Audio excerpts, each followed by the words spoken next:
Corbin Boland is the son of Brandon Boland and Julie and Tony Dobbs. His favorite memory is coaching Pee Wee football camp and Thursday practice speeches.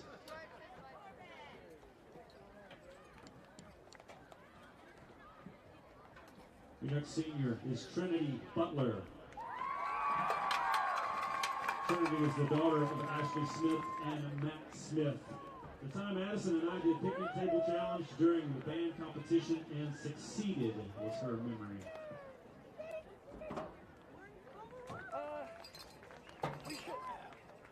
Jerry Castaneda. Jerry is the son of Eddie and Irma Schroeder. State band competitions in Little Rock will be memories I will always cherish. The dedication and friendship we all share are something to carry for a lifetime. You can have it in your lap. But it's going to be tight. Maddie Cobb. Maddie is the daughter of Justin and Janet Cobb. Her memory is when Braden did a Chinese fire drill and fell in front of her car and had to get stitches and 2 root canals. Poor Braden. Kaylee Cooper. Kaylee is the daughter of Gary and Grace Cooper. She is escorted by Grace and her brother Dylan. From the year taking care of my hungry band children, yeehaw, go Tiger Band, I will miss you all. Kinsey Corp. Because it's senior night. Kinsey is the daughter of Joni Thompson and Matt Corp. Too bad. Her memory is when our UDA coach said I was most likely to become a UDA coach. Tana Coyle. Tana is the daughter of Alma Belcher and Jason Coyle, escorted by Alma Belcher and Lisa Coyle. Her favorite memory was doing pillowcases with Kinsey and Riley last year. The end of an era for us. We've seen many. But finally found Wade Davenport. Wade is the son of Doug and the late Kathy Davenport, escorted by Doug and Stephanie Davenport. His memory is a dozen band grams at the War Eagle Stadium provided by RWA. Tyler Dickerson. Tyler is the son of Loretta and Richard Dickerson. His memory is helping Coach Absher get his 200th win, and it was over Farmington.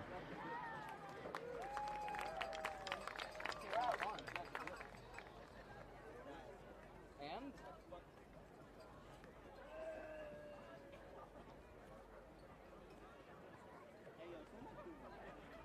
Kinley Elder.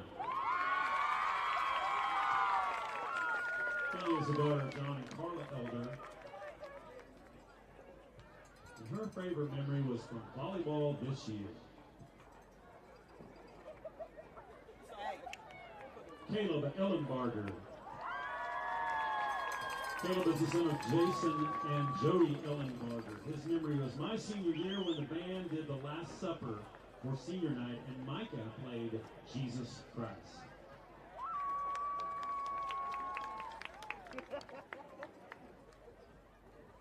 Charlie Foster.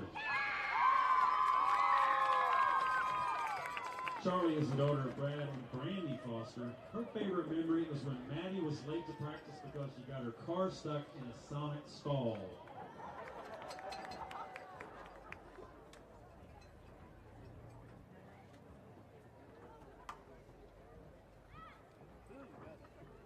Troy Gastineau. Troy is being escorted by his parents, Nathan.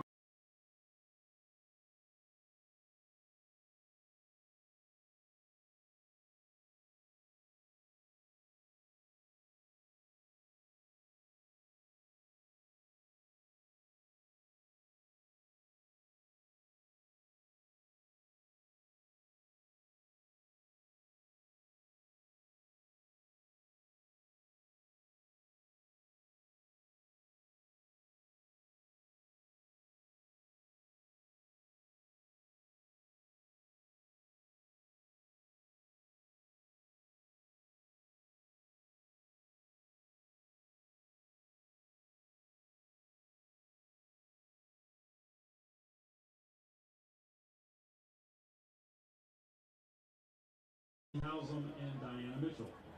Her memory is on the band Florida trip when Trinity was laughing and choking on her chocolate milk and then peed her pants. You don't admit that's embarrassing. Batman Ashley himself Howard. could have gotten that out of me. Ashley is the daughter of Vicki and Mark Howard, escorted by Vicki and Mark Howard. Her memory is when Mr. Nichols constantly got mad at me in band for whistling, but didn't know it was me.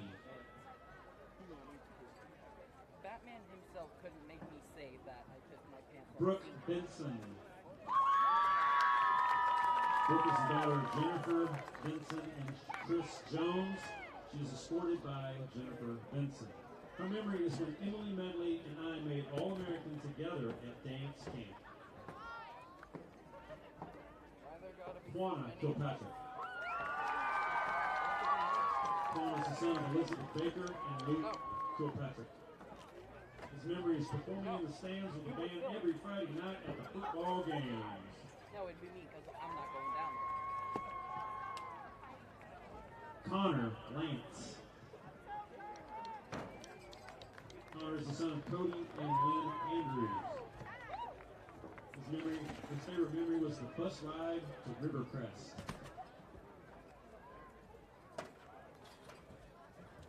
William Ledbetter. William is the son of Craig Ledbetter and Chad and Liz Ledford. Kaylee Luncheon. Kaylee is the daughter of Sean and Amber Luncheon. The memory is watching the boys beat Harrison this season. That was a good one. It was. Gracie Marler. Gracie is the daughter of Laura and Melissa Sanders, escorted by Laura and Melissa Sanders, playing 10 hours of glass-breaking noises on the band bus. Rhett Morrell. Rhett is the son of Heather and Scott Outler. Favorite memory is beating Farmington senior year. Abby McFall.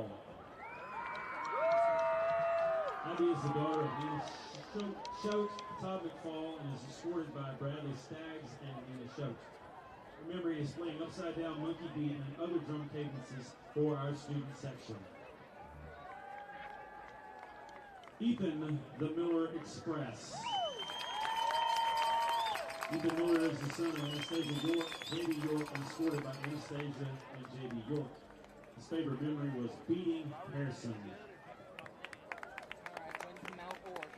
James, you got Moss. James Moss is the son of Simon Moss and Linda Moss. His memory was when we beat Farmington and Coach Laird did the worm in the locker room. What? Oh, God, what? There has to be a video of that happening. Dylan is the son of Nicole Smith and Charles Myers, escorted by Nicole Smith and Trent Parker. His memory is playing Monkey in the Middle, waiting on the second bus after it broke down on the way to Clarksville. Ryder Mount Orr. There it is. Ryder is the son of Bart and Tara Orr. His favorite memory was blocking that field goal attempt versus Harrison. Lainey Osborne. Lainey is the daughter of Lindsay Henderson and Travis Osborne. She is escorted tonight by Lindsay Henderson. Her memory was the time someone accidentally threw her flag into a tree and it got stuck. Camden Patterson. Camden is the son of Chris and Dawn Patterson. His favorite memory was beating Farmington their sophomore year and watching Coach Laird do the worm in the locker room. There it is again. I hope there's some video of that. That's what I'm saying. Micah Patton. Micah's the daughter of Casey and Cody Patton, escorted by Casey and Cody Patton. The memory was the team's sleepover at my house after camp. Kendall Pickett. Kendall was escorted tonight by her parents Jerry Lynn and Bobby Pickett. Her favorite memory is when we were practicing our performance and Avery did a squat and ripped her jeans clean down the back. Jamin Rowe. Jamin's the son of Doug and Teresa Rowe. My favorite memory from football would have to be the game against Harrison, especially when I saw Matthew snatch the clean flicker for the winning touchdown. Chayton Smith. Chayton was the son of Johnny Smith and Dawn Stevens. I'd say Dawn's favorite memory was watching Chayton run the football in for the touchdown and the opposing team trying to take him down, dragging all of them in for the touchdown. Finley Smith. Finley is the daughter of Jason and Lee Beth Smith. Her memory is riding scooters after cheer camp sophomore year. Michael Ure. Michael is the son of Roger and Angie Ure. Favorite memory is celebrating with the team after winning a game. Matthew Velasco. His son of Ben and Lisa Velasco, and his memory is catching the flea flicker to beat Harrison.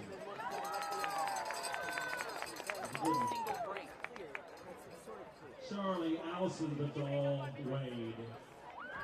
Charlie is the daughter of Michelle and Tommy Clark, Darwin, and Kathy Wade. My favorite memory has to be the senior year cross-country season, watching our seniors gather with their teammates, compete in rough conditions, and PR each race. Brian Ward. Brian's son of Jamie Cole and Stephen Ward. His memory is beating Farmington for Coach Asher and getting his 200th win. Zuzu Warren. Zuzu is the daughter of Jonathan and Michael Warren. Her memory is the sophomore year when we got to wear Halloween costumes to one of the games. Bailey Scooter Wetzel. Bailey is the daughter of Damon and Audrey Wetzel. Her memory is night practices after homecoming and Colors Day when we were all tired and delusional.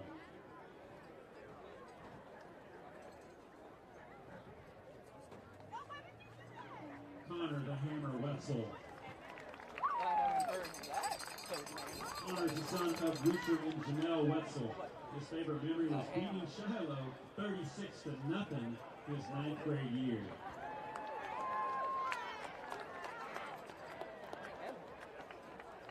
And our last senior is Audrey Workman. Audrey is the daughter of Ariana and Chris Workman, and escorted by Ariana and Chris Workman. My favorite memory was during freshman year, remembering the excitement and adrenaline of being at the state marching contest. This memory is what brought me to today. Congratulations, seniors. Thank you so much. Let's take a few minutes for some pictures.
Looking live at Prairie Grove Tiger Stadium for tonight's 5A West contest between the Shiloh Christian Saints and our Prairie Grove Tigers. It's senior night. You see some of the seniors out on the field getting some pictures, last-minute pictures. We're back. We're back. We're home. Ryan Cook is back with us, wishing him and his family well. And after a trip to Alabama, I'm back. I want to thank Brandon and Coach Elder for just doing Brandon Bannon and Coach Elder for doing a great job last week. And Coach Elder, past couple of weeks, sat in here, Ryan, and he's done a great job. It's interesting to get a coach's insight, so just very, very grateful for both of them to continue our broadcast while we had to attend to some other responsibilities. So we're back tonight. It's a big night. This is big night. 25 times these two teams have met since 1989. Shiloh, believe it or not, Ryan, are in the midst of the longest streak in this series. Prairie Grove, at the end of the 2017 season, was up in the series 11-10. We had actually beaten Shiloh more than they had beaten us. They've won the last 4. Both teams have had streaks of 3. No one's had 4. So Shiloh's in the longest streak of the series and lead the overall series 14-11. This is interesting to tonight. If you'll remember, we played them here last year. We did. And because of the conference realignments, we're having to play Farmington back-to-back years in Farmington. So it worked out for us with Shiloh, but against us with Farmington. Yes, yeah. And it's really going to throw me off with my history because I've always known that on the odd years we play in Farmington, on the even years we're playing in Prairie Grove. So that's going to really mess me up going forward. But no, tonight, let's not worry about them, because tonight, what's the interesting thing is these two teams right here, Ryan, for the past decade or more, have been at the top of the 4A1, and they both move up for the first year in the 5A West. And who sits at the top but both Prairie Grove and Shiloh Christian? And, not completely expected either. Everybody thought Shiloh was good. They won a state championship a couple years ago. They had a lot of players and a really good team last year and made it far. And then you have, a lot of returning starters. You still have Eli Wisdom. You still got Bo, number 21. You still got the receiver, number 9. Like, you've got a lot of guys. And they've got the program, the pedigree, the history. And so a lot of people thought they would be in the mix for the top 2, 3. But a lot of people thought Prairie Grove moving up, it would be difficult. It would be different. It would be the 5A. Could we compete in the 5A? I've even heard people say, was Absher going to retire so that he didn't have to compete in the 5A? That's one thing. That's one thing. Danny Absher's not going to run from a fight. I can promise you that. As he celebrates a birthday tomorrow, Coach Absher, and I'm not going to announce his age, but I know he's a couple of years older than I am. But we wish him well. Hope we get a nice early birthday present for him. Here's another thing about this, Ryan. When we were talking about the 4A1, from 2012 to 17, it ran through Prairie Grove. 5 out of those 6 years, Prairie Grove either won or shared the title. And then since that time in the 4A1, it went through Shiloh. So these two teams have led that. Now a big night tonight. Shiloh, going into this game, Ryan, in conference play, averaging 54 points in conference play, giving up 13. Prairie Grove offense not too bad either. We're averaging almost 44, but we're giving up 27. I started to say we're giving up more. Now, Shiloh has a win streak going in conference that's pretty impressive. Do you know the number? Let's see. This is your department. Yes. I'll tell you after the prayer. Or not the prayer, the Pledge of Allegiance. Yeah, Pledge of Allegiance, moment of silence, all that other stuff.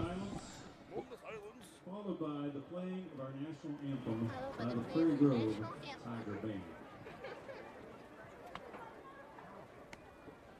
I pledge allegiance to the flag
So, Ryan, and answer your question, I'm going to take a guess at 33. I don't know. I was hoping you knew.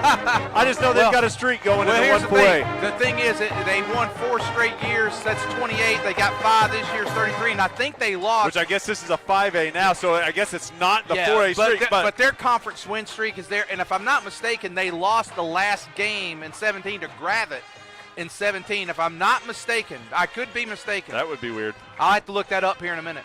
So, but looking tonight, Ryan, just taking a look last week at the scores, I mean, Farmington and Shiloh played. Farmington hung with them about 3 quarters, and then Shiloh turned on the Jets and stretched it out to 51-30 lead. Farmington made some mistakes in there to keep themselves down, and then finally Shiloh really just took control in the end.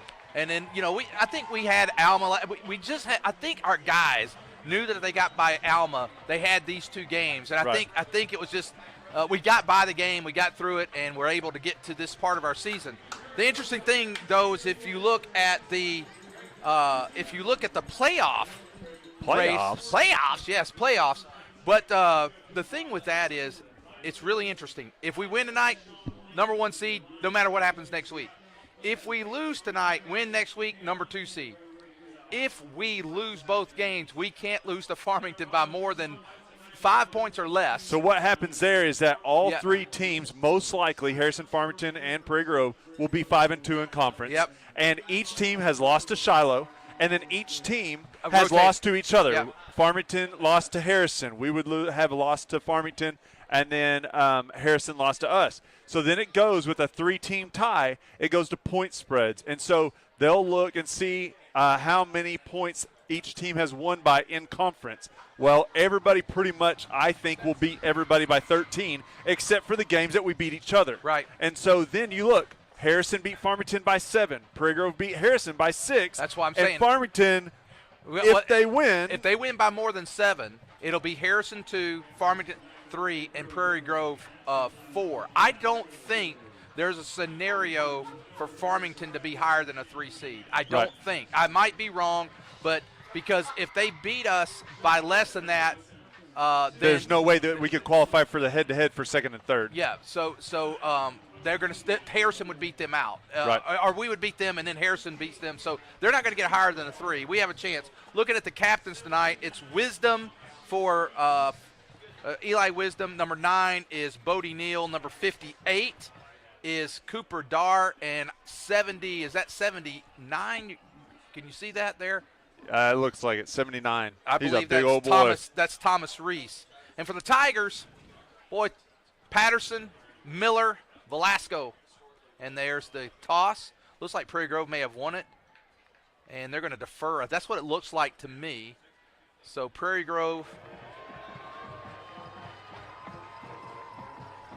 they got it. They're going to receive. So Prairie Grove wins the toss, and they decide to receive. And the clash, really, this is the game, one of the top games in the state. In the state, the whole state, not just the 5A, not just Northwest Arkansas. In the whole state, this is probably 2 of your best teams in a conference meeting up at this time of the year. Yeah, and it's a great game tonight, and you're looking for Prairie Grove. Keys tonight for me, Ryan, I'll let you go. I think the biggest key for us tonight is not to give them points. And what I mean by that, we've done it this year. They're going to I don't want to say like you're giving Shiloh anything. Shiloh's going to earn points, but we can't give them the bad punts. The 1 yard line, give it to Harrison on the 1 yard line. Then go Tulsa Metro Christian Academy of the rich and famous. We gave it to them in the red zone twice in back-to-back possessions. We cannot give those easy possessions. Everything has to be earned. And they can do it. I mean, they can do it. But what we got to do is protect the ball, and we've got to put some serious time together on our drives. We almost have to milk the clock. Our best defense is going to be a good offense. Now, if we hit a home run, fine, hit a home run. But if we ain't hitting home runs, you take time off the clock, shorten the game, and don't give them the possessions. They're like the Warriors of the NBA. They want all the possessions and shots attempts that they can get. You have to limit those. The Tigers come on the field, the Saints come onto the field, and Ryan, I think you're right. But I think one of the things is if you think of everybody else we played, we've had a lot of fast scores, so we may get into a track meet tonight. And I'll be honest with you, we can score on Shiloh. I have no doubt in my mind. Don't say that. Don't say no doubt. because I've seen them play. They've given up points. They're not like an elite defense. They're a good defense. They tackle really well. But they're not elite. They make mistakes. They let people get behind them every once in a while. They have a cornerback that's a little short that we've attacked with Landon Simrad last year. So they do have some weaknesses on the defensive side. The thing is, can you get to the points where you can expose that and execute? And that's where my fear is that if we can't execute those mismatches, we're going to have a long night on the offensive side. But I believe with Pinkley and Absher doing it, they're going to find a way to make the matchups where you want them. Yeah. It's going to be a game of chess tonight. It's not checkers. I don't think you're going to see ground and pound all night long. I think you're going to see a game of chess. I think we got to stay out of third and long tonight. I think that's another, second and long, third and long. I think we need to stay out of that. Again, before we get started, I definitely want to thank, because we probably had some people just now join us, I want to thank Brandon Bannon and Coach Elder for last week going down to Alma and announcing while you and I attended to other responsibilities. Just want to thank them so much and appreciate that. We're getting ready for the kickoff, and we are almost underway here as the two top teams in the 5A West get ready to start. And here is the kick. That's number 88. That's Aiden Benson. And get on it, and there it is. And the good coverage there. I didn't see who it was fielding it. I think it was it's Jace Edwards that returned the kick, sophomore for Prairie Grove.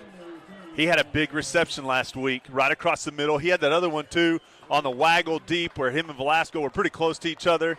So a guy, you start seeing some of those sophomores really coming to age right here at this time of the season, and we need them to step up, even with a strong senior class. And the game is now underway. And the clock is starting, the play clock. Vance is going to go on that far side. This is our X set. We go heavy on one side. First down, and now some motion. They switch it. Velasco moves to this side. There's the give. It's to Miller. Miller's got a break. There goes Miller. There he goes. Miller all the way to the 50-yard line. Ethan Miller. Hey, that's the way to start. Miller, I think if he hadn't made that hesitant step and just said, I'm going to go for it, he might have made it. He looked like D-Mac getting ready to kind of catch stride there. But what you saw right there is that late transition switching sides. That's the game of chess I'm talking about. What we did is we got them, they stack it to that heavy side, that dominant side, with the tight end, wing back, and receiver, and we move it last second. They can't make the adjustment. A lot of teams, they'll prairie dog and look and make a different play call. We know what we're going to call. We're just going to line up different for a second and then move around. They're staying in the huddle for a while. That may be strategy tonight, Ryan. I think so. It gives the defense less time to react to the changes. And just straight ahead there. Oh, wow. Bingo. Wow, that's a hit. Wow, oh, man, I hope he's okay because he took a shot. That was number 22 for Shiloh with the big hit. Noah Darnat, I believe is the way you say it. I'm not 100% Darnat. I don't know. I'm not Italian. Well, I will tell you this, that what reminds me is as the clock runs, we have Patrick Absher running the clock here, but his brother Robbie, in I believe it was 2003, stood behind the center and waited till it got to the 2 seconds every time before there was a snap. That was an interesting call there, Ryan. It was on first down, but I bet what they saw in the defense is that they're widening out to stop the sweeps and the quick pitches and saw an option in the middle. And now they're going to switch again. This time, let's see where they go.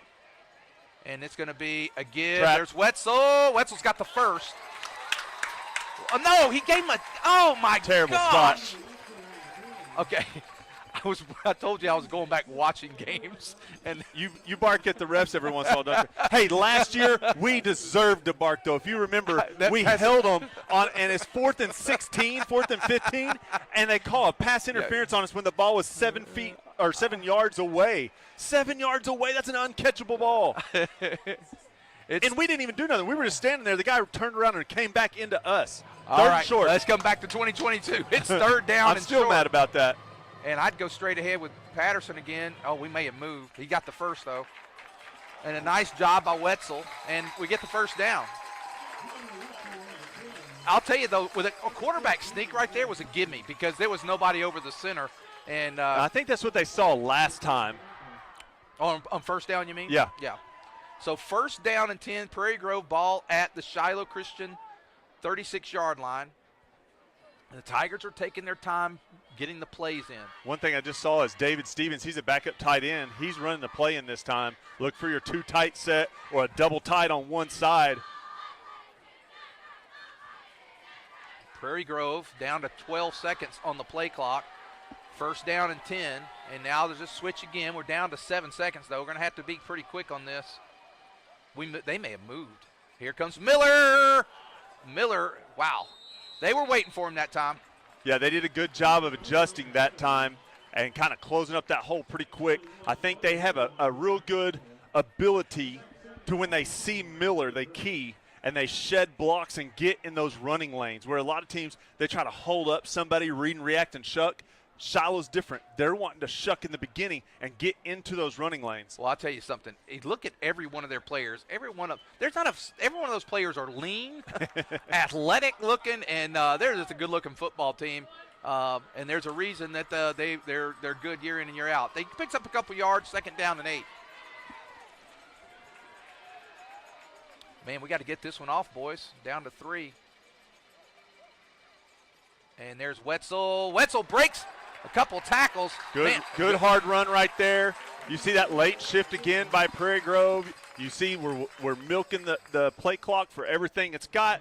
And then great blocking up front. We're able to get a helmet on each guy and get positive yards. And brings up a 3rd and short. And this is what we want to be in tonight, is 3rd and short. You're in 4-down territory. Yeah, 3rd and short is a gambler's down really for you, because you got another one here. You don't have to worry. You'd love to get it, but it's not the end of the world. But Ryan, on a team like them, I would not be taking those long chances. I just think no. You don't have to take your long shot. I'm saying you don't have to worry. You don't have to stress if you have a play that isn't quite a home run. It's not that big a deal. Go right up the middle. There's nothing. Okay, there's Miller. There he goes! What a shuck! Look at Miller! Wow, Miller time inside the 10. Well, they're going to mark him out at the 13. He earned that, Ryan. Yeah, he did. Look, can you show that again, Tristan? That was incredible. He adjusted probably 3 different times right there to get the angles he wanted. Here he goes. The first guy, he makes him miss. Second guy, nice little blocking on the end. He breaks 3 or 4 tackles. And, man, that was a great – because I thought, man, he's going to get a loss on the play. Miller works it hard. He's down to the 13-yard line. The Tigers, he went out of bounds this time, so we don't need to milk the clock here. Let's get up and run our play. You don't want to get a penalty down here close to the goal line. I think you'll still kind of see us stay in this rhythm that we're in, which is waiting, snapping last second. And there he goes, right up the middle again. There goes Patterson. He's down to about the 5-yard line. You know, that's not something you thought you'd see is multiple quarterback sneaks on the night and on first down, every one of them. But Shiloh obviously is giving up the middle of the field for us. Second down and short. And I spoke with a couple of coaches before the game, Ryan, and they were telling me we wanted to stay in second and short, 3rd and short. And so far, that's been a recipe for success as we hit the 6:45 mark here in the first quarter. Opening drive, Prairie Grove got it. I think, where'd they start, Ryan? Oh, I didn't write it down. I was so excited. I think it was around our 23-yard line. I was going to say 25, so that sounds right. And there is Patterson looking. No! Oh, my goodness! Oh! Throw it out of the end zone, man. Oh, my. Throw it out of the end zone. On second and short. Oh. Just throw it out of the end zone. Throw that away. You don't have to make it happen. You don't have to make that one happen. There was no and Patterson knows better than that, Ryan. I think he's going to really look back on that play. Prairie Grove so successful on that opening drive. I'm sick about it, Ryan. That's brutal. It's all right, defense, get the ball back in good position. Let's go do it again. They're going to go quick, and there is Neal, and he's their guy. He's got over 1,000 yards on the season. The next closest guy got about 300 and something. He's their guy, maybe 1,100 yards, but he's who they're going to look for every time. Wetzel come into the game at inside linebacker. And now Wisdom, he's going to try that quarterback sneak himself. He's got wheels. I don't think they'll call it because they're engaged together, but it was hard for Orr to kind of get off his block because the guy was holding on to his jersey. But usually when you're engaged in the trenches like that, they're not going to call it if the hands are on the inside. Wow, Prairie Grove does a great job on that opening drive, Ryan, but that turnover big when you're in a, Oh, too much movement. think so. It's going to bring a second down, and I believe it's going to be on Shiloh. Maybe illegal substitution. It may be on offsides on the defense. Well, that's going to give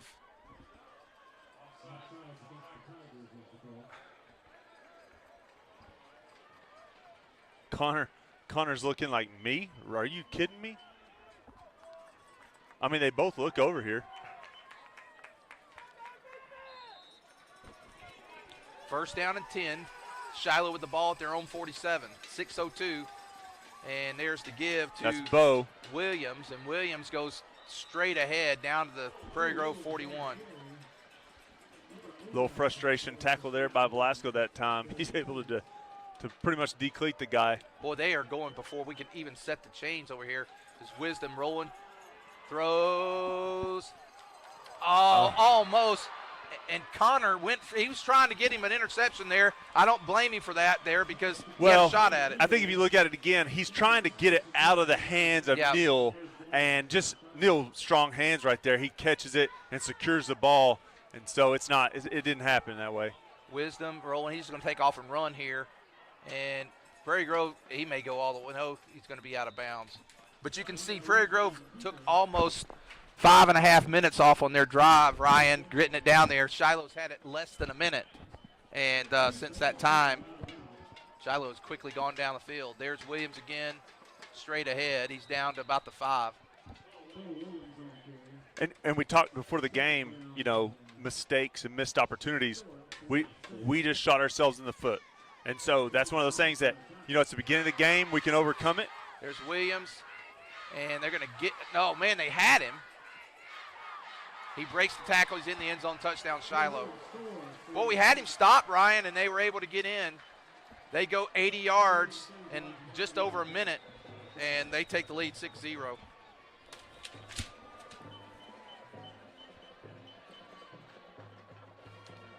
What we got to not do is hang our heads. We know we can drive the ball. We know we can score. We made the mistake. Defense eventually is going to have to gain that possession back for us. And then we're going to have to continue to stay on the pedal offensively.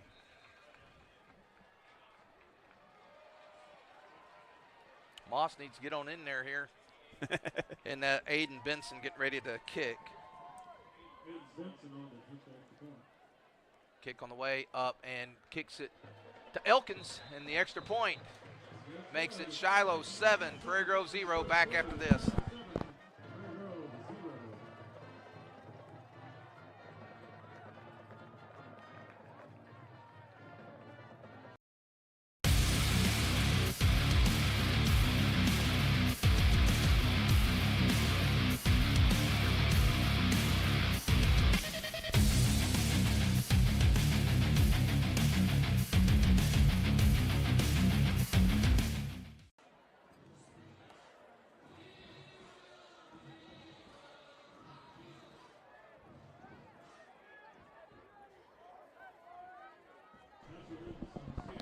All right, we're back with you. Tough opening series for Prairie Grove. Great drive and fair catch taken, and we'll start this time at our 29. Advanced on the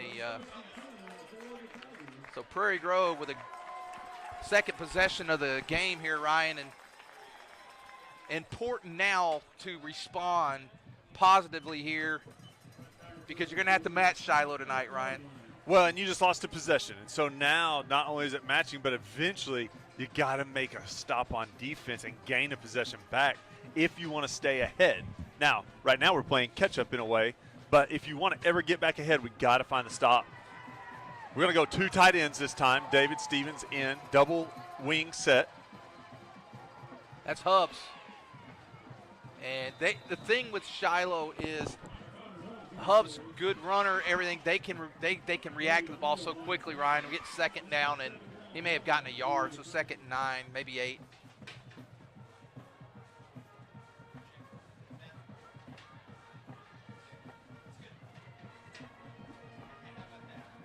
Edwards will run the play in. 2nd and 8 for the Tigers. And we're still sticking with, and I think we stick with our strategy. We're taking our time. It's a big 2nd down here, though, Ryan. We don't want to get in 2nd or 3rd and long, and this time it's going to be Miller. Can Miller get upfield?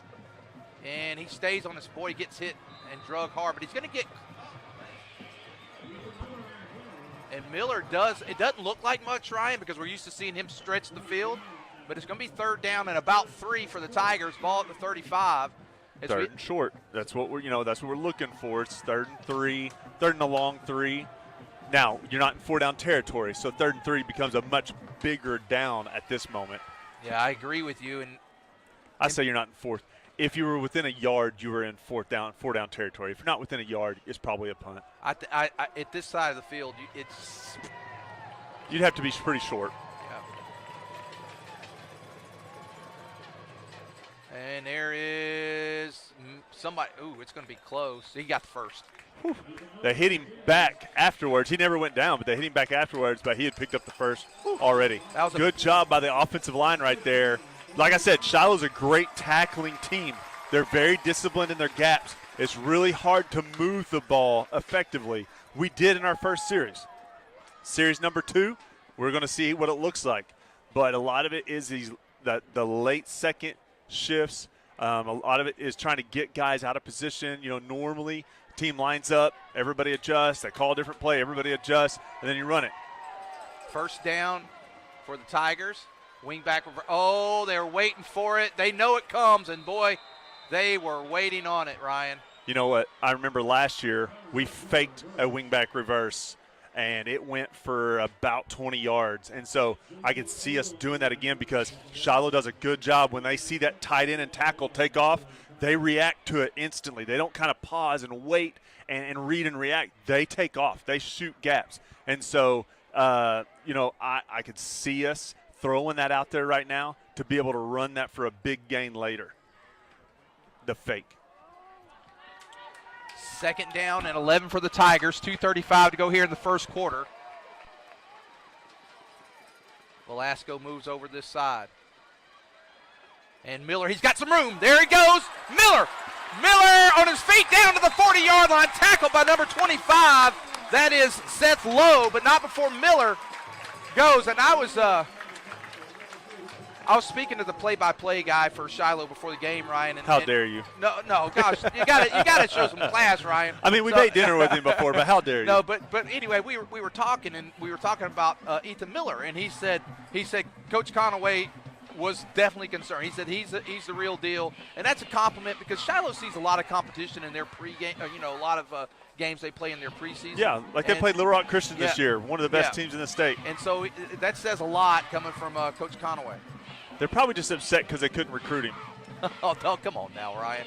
There he goes. Wetzel hard. Tackled hard by number 86. That's Owen Boblitz. The good thing about the tackle, it should have given him a little bit more room. He gained almost a yard from that tackle. Yeah. That's a good 1st down run. 3. I think he got it's more almost like 4 yards. I think he got 4 yards. So 1 minute and 30 seconds to go here, first quarter. Tigers trail 7-0. Got down to what about the 5-yard line, Ryan? No, it was. And then through the pick. 2nd down, 6, and there goes Patterson, and he's not going to get as much on this time. He'll pick up a couple, but I think we're 4-down territory now for sure. He's going to pick up a couple. And here's the thing: they know that. That'll put us in a 3rd and 4. Still a favorable down and distance for us. And this is 4-down territory. So, again, do what you do well. Run the ball. Miller, Wetzel, Hubbs, you've got the guys. You've got the offensive line. Run the ball. Let's move it down the field. We're back in that heavy. It's not a heavy. It's an X. We've got the wide receiver over. Now we're going to move everybody, though. Could be a quick pitch to the other side. No, they're going to go to Miller. Miller is on his – oh, wow. I don't think he thought he was down, so either way, he picks up the 1st down. I don't know who hit him at the end at Shiloh, but that guy went high on Here his he goes head. again. Yeah, he went high on the head there. But here we go. Look here, Miller. Nice job by the line to give him the hole. That's a good hit. I saw it on the replay. It was a nice hit. They're probably going to let this run. They might get one more play in. I'd let it run. Start the second quarter on the other end.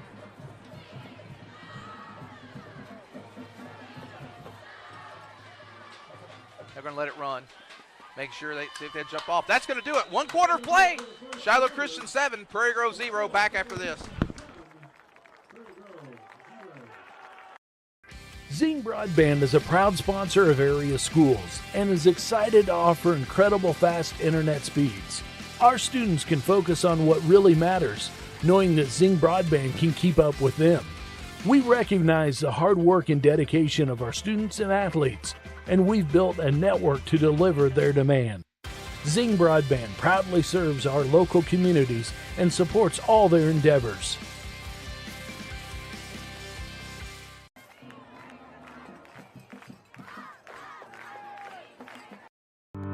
Kimball Mechanical Systems specializes in installing plumbing, HVAC, and electrical systems in mid to large housing projects, including subdivisions, apartment complexes, and military housing.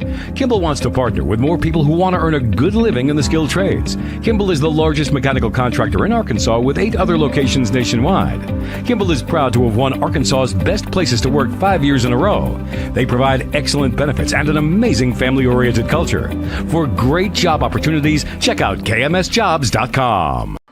Okay, back with Hubbard's first quarter stats, Ryan. Looks like Prairie Grove, 7 first downs, no yards passing, 118 rushing. Shiloh, 5 first downs, 31 passing, 33 rushing. They went down the field in about a minute. Yeah, it was a minute and 30 seconds and 5 plays. Yeah. So it was nothing. I was talking when we were off air. I think we score. I think it's different because we still have momentum. And I think they don't score as fast as they did. I think they just had all the momentum, and it was just a letdown on our guys' side. But we have the ball back. We're pushing. First down and 10. There's Wetzel. Good hole. You know, the offensive line, they're going against some big guys on the front there for Shiloh, Ryan. Well, let's just look at one of them, number 79, senior Thomas Reese, 6 foot, 265 pounds, and that's probably underestimating the brother. He's a big guy. Yeah, and it's second down. We'll call it 7. And Prairie Grove at the Shiloh 26-yard line. I think the thing is, Ryan, is that they're big, but the line is creating enough of a hole to get those yards for Wetzel and for Miller. They have done a great job of opening up. We're not getting the big run yet, but we're getting the good 3 to 4 yard runs. Second down, 7. Quick pitch. Miller. Got to get outside. He does. Wow. Boy, 58 did a good job that time. That's Dar of getting out there. He fought off a tackler and got out there. They've got 58, Dar at 6'3", 235, and I'm going to say again, underestimated. If he's 235, I'm 185. There's no way. I haven't been that since my junior year in high school. You're not 185. Oh, my goodness. Lark coming down here in a Halloween costume scared us both. 3rd and 6. Edwards will break out wide for the Tigers. Remember, this is 4-down territory. You don't have to throw here. We might throw here. This might be a time for a fake reverse. There's Miller. They're just going to do the straight. He's got the room. There he goes, Miller. Miller inside the 10. There's the flag. Oh, yeah. And it should happen. He was way out of bounds. The guy still takes him down. And I think that was 25. Seth Lowe, he's been all over the field, Ryan. And he's really trying to put some punishment there to. And I'm not a one to complain about guys hitting almost like to the whistle, through the whistle, but in that case, it's way out of bounds. Like he's even past the little dash line where they set the field markers at. Like he's way out. We need to be smart here, Ryan. It's 1st and goal from the 5, and we have some of our crew here up here in the box. We're a little worried we might get a face mask on us, but we get the break there, and now it's 1st and goal from the 5. Think we can quarterback sneak it 3 times? I would do it this time. There it is. For sure. And he's going to pick up a couple. Well, wow, we're going to push him on forward. He's going to be close to about the 2. They're going to have to bring guys in and cover that up, which is going to open up the outside lanes for Miller. I'll catch the number. Their middle linebacker, though, Ryan, as soon as Patterson takes that first step. Oh, he's in there. He is in there. He's like an ant to a picnic. I mean, he is going straight there very They gave quickly. us a terrible spot, I'm not going to lie. We're at the 2, though. We're at the 2. Second goal from the 2. I think they pushed it a lot farther than that, but. Second goal from the 2. I think I would do it again, Ryan. Although they're coming quick. There's Wetzel. Got it. Got it. Give him 6. Connor Wetzel's in the end zone, and the Tigers get Pater.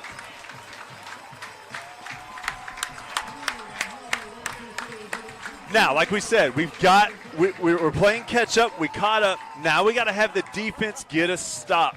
If the defense can get a stop, a 4 and out, an interception, a punt, now then you're back in the game where you're ahead and you're in the driver's seat. Well, let's see here. Here comes Tigers. They're going to go for 2 here. This is a big 2-point conversion. And there is Miller. Oh, they blocked it. He was going to throw it over the top. Yeah, they stop it, so 7-6. But the Tigers get back in this thing, Ryan. They did match, and that's an important part. So a touchdown sponsored by PG Telco. We'll be back after this.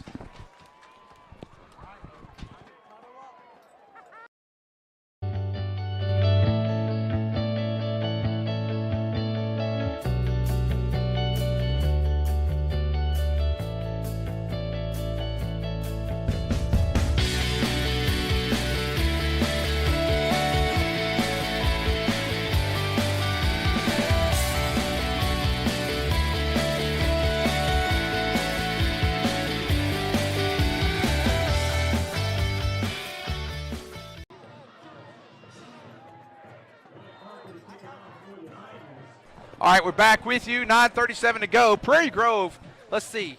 We've played, 14 minutes and 23 seconds. We've had it 12, about 13 of those minutes, Ryan. They had it for a minute and a half. And here comes the kick by Wyatt Parker. And, wow, they are really taking off on that, as that's number 21, Bo Williams. Bo. We might as well, if we're going to kick it there, might as well try the onside kick there, right? Shiloh's going to start with good field position. Yeah, they'll be at the 40. Let's see where they're going to put him. 42. Yeah, it looks like the 42. So first down and 10 for the Saints. No, Velasco and Moss can't figure out who's supposed to be where. Boy, they. A lot of movement by the defense. Oh, a little shove. Oh, he's going to go deep. He's got a man. Oh, incomplete. Good job by Hubbs that time. What he's doing is he's waiting for the guy to catch the ball and then hitting the ball out. He's not playing the ball, which I think on some of these, if he does, he might get an interception, as good as a ball player he is. But what he's doing is making sure that as soon as the ball gets close to the receiver's hands, he's knocking it out. And that's what you saw down here. It was a tad late. The thing is, Ryan, is, and I'll say, let me make a comment after this play about that. Second down and 10 for the Saints. Ball at their own 42. Williams gets back in the backfield, and it's going to be a give to Williams, and he goes straight ahead. Got him. Tigers got him pretty good that time. I'll try to see who that is. Is that Bolin? That's Bolin. So back to your thing about Hubbs. I would say this. If you remember Disney, whenever he was here, there was nobody he couldn't cover, nobody he couldn't take on until he got down to Traylon Burks. And that's a little bit of Hubbs. There's very few people Hubbs can't handle, but this Neal is he's good. He's not that good. No, he's not Burks good. No, not even close. No, he's not close to Burks, but he's good, and that's what I'm saying. But what you're saying is he just has to be more attentive to his coverage. Yep. But that still doesn't mean he can't play the ball and get an interception. But what he has to do is he's playing safe defense. He's saying, I'm going to play the man, and I'm going to try to hit it out. I'm not going to play the ball. And here is the give. It's Williams, and he's got a hole. He may go. Boy, he had a big hole. We're having a hard time getting players on and off the field, Ryan, and our guys, we weren't even lined up that They moved with quite a bit of tempo. Yeah. And so that time they had done it again. See, here we go. We're not even. And here he goes. And that's good hard running by that Bo kid. Yeah, Williams just really going straight ahead. And Ryan, what's happening in these things is our guys are watch the look at the guys over there. They're just now getting the chain set, and there goes the snap. And he's going to Wisdom. He sees the opening. Good blocking downfield. Yeah, they got the holding down there. Well, they did get the holding, luckily. Briars also got taken to the ground. Way behind the play for no reason. When you do what that guy actually, he was doing a pretty good job of blocking, but he stayed with it so long that it made it look like he was holding. Moss got hit with one of those last week where he was doing a great job. If he'd have just disengaged. Pull up. Yeah, at some point you disengage. And they're going to back that up. It happened downfield, so it's going to be 1st and 8 or 1st and 7. You may not agree with me on this, but a lot of your good teams like Shiloh and like the Alabamas of the world, they're notorious holders. They just don't get as many flags because they are so aggressive and they do it so well. I don't know that I would put Shiloh in the same breath as that great team that you just mentioned, but other than that. But they are holders. That's the way they block. They engage like that, and they hold to the end. I mean, there are so many. Every time Alabama plays someone, there's 70 photos on Twitter of the holds that are not called, you know. But it's like we know they're so good that you kind of let it slide. The referees do, not me. Here is the pitch. Goes to Neal. And, boy, Neal just runs hard. He gets be second down and short. No, I tell you what Bama does all the time. They pass interference like every play. They're very aggressive, too. And, like, it's like we sneeze on someone and it's like a flag. You know what I mean? Now, we did get that guy from LSU, and he looks like the same. He likes to pass interference a lot. Back here to the Saints, and there is Williams. And, boy, can you get him out there? No, boy, he's tough to bring down. We had a lot of guys. He's going to get the first. So Mr. Williams there, he is listed as 5'10", 190 pounds. His bench press at the state meet was over 300. His squat was over 500. The dude is a muscle hamster. 1st and goal at the 9. Here's Wisdom.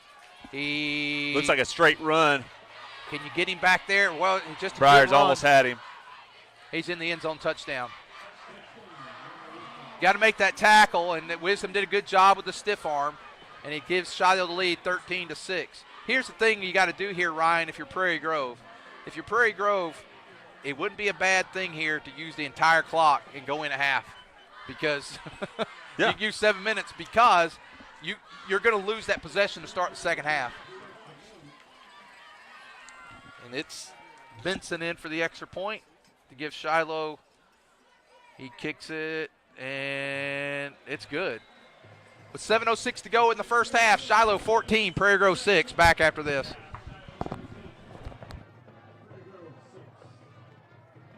Drivers LLC is a local family business serving your disposal needs since 2010. We are licensed haulers providing 15-yard dumpsters with prompt and friendly service.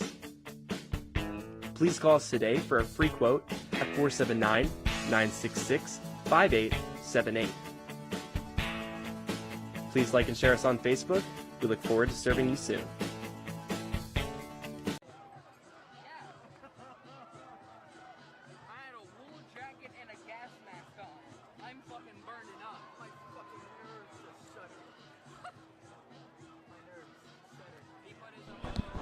All right, we're back. 7:06 to go. Important drive out here for Prairie Grove, Ryan, because Shiloh will get the ball to start the second half. Now, we've been using about 5 minutes per drive. Even the one that we didn't, that we threw the interception, we used 5.5 minutes. Onside.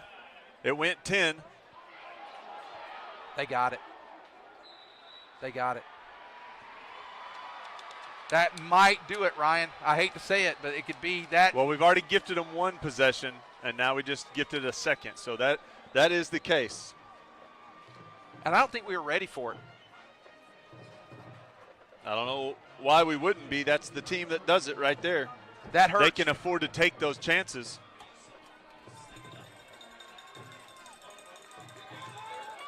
You're going to have a stop, Ryan, at some point tonight if you're going to have any chance of winning this game.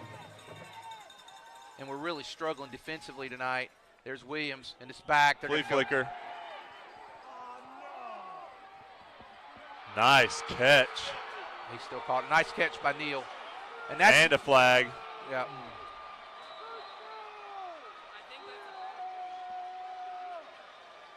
Now, why is the play marker moving when there's a flag? That guy should never be down there. Well, as long as the other guys are staying, it's fine. No, you have to keep the the line, do you not? Well, you know where it is. It's the same place that the 10 is. Oh, I guess that's true because it was first down. Yeah. Sorry. I was like, he should not be moving. Well, that's what you do. When you get a big play like that, you get the onside, you go for the gusto. Great catch by Neal. Prairie Grove in pretty good position there. Just a great catch, great throw, and you tip your hat to Shiloh with that play. Yeah, it's going to be defensive pass interference. Yeah, they're going to decline it. Yeah.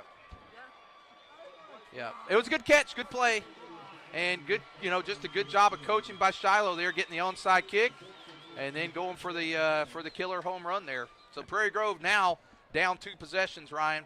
Important. And he kicks it in and good. 6:58. Shiloh leads 21-6.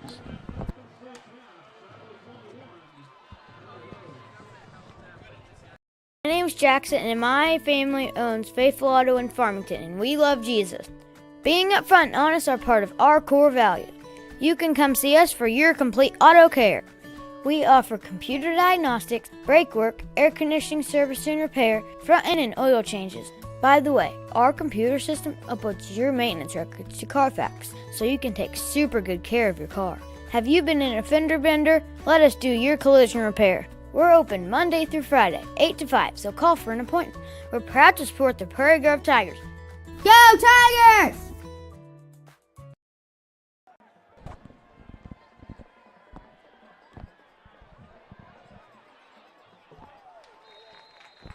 They try it again. All right, Shiloh almost got another onside kick. They tried again. Now Prairie Grove Luke Vance was able to field that one and get out of bounds, though. If Vance had kept his feet a little bit, he had some room to run. Now, they can't advance an onside kick, but obviously the receiving team can. 21-6, and Ryan, think of this game up to this point. Prairie Grove opening drive goes down to about the 5-yard line, throws a pick, and that's 1 possession, and then the onside kick a second. So Tigers really need a score here to stay in this thing. And what you want to do here is still just trust yourself. You don't want to press. We go in the shotgun. Still going to be a handoff to Miller, and they blow it up. Wow, the momentum is swung their way big time as Boblitz gets in. He's 6'2", 215 sophomore. Again, we changed it up a little. I don't have a problem with running out of the shotgun. I just want you do what got you here. We have moved the ball fine. We've kept the ball for 5.5 minutes and 7.5 minutes, and we've gotten to the 7-yard line and thrown an interception and scored a touchdown. There's nothing wrong with the offense. It's not broke. Don't try to fix it. Just do what we've been doing. Here's that bunch formation. And can they get? He needs room. Rowe's got to do a better job blocking right there.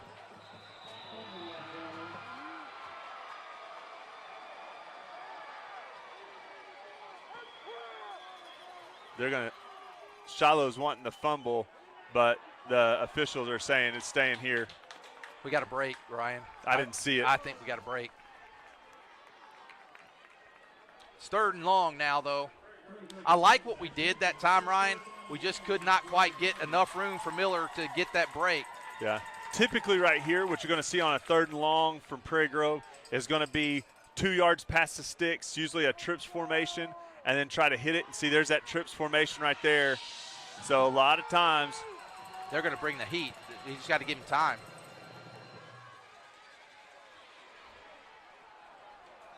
Incomplete, intended for Miller or for Hubbs. I think you got to go for it right now. I hate to say it, but possession. Oh yeah, if you want to win the game,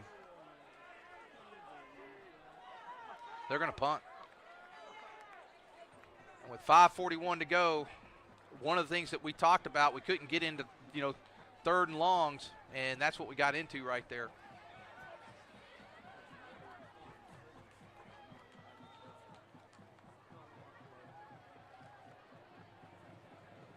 Hubbs is your punter.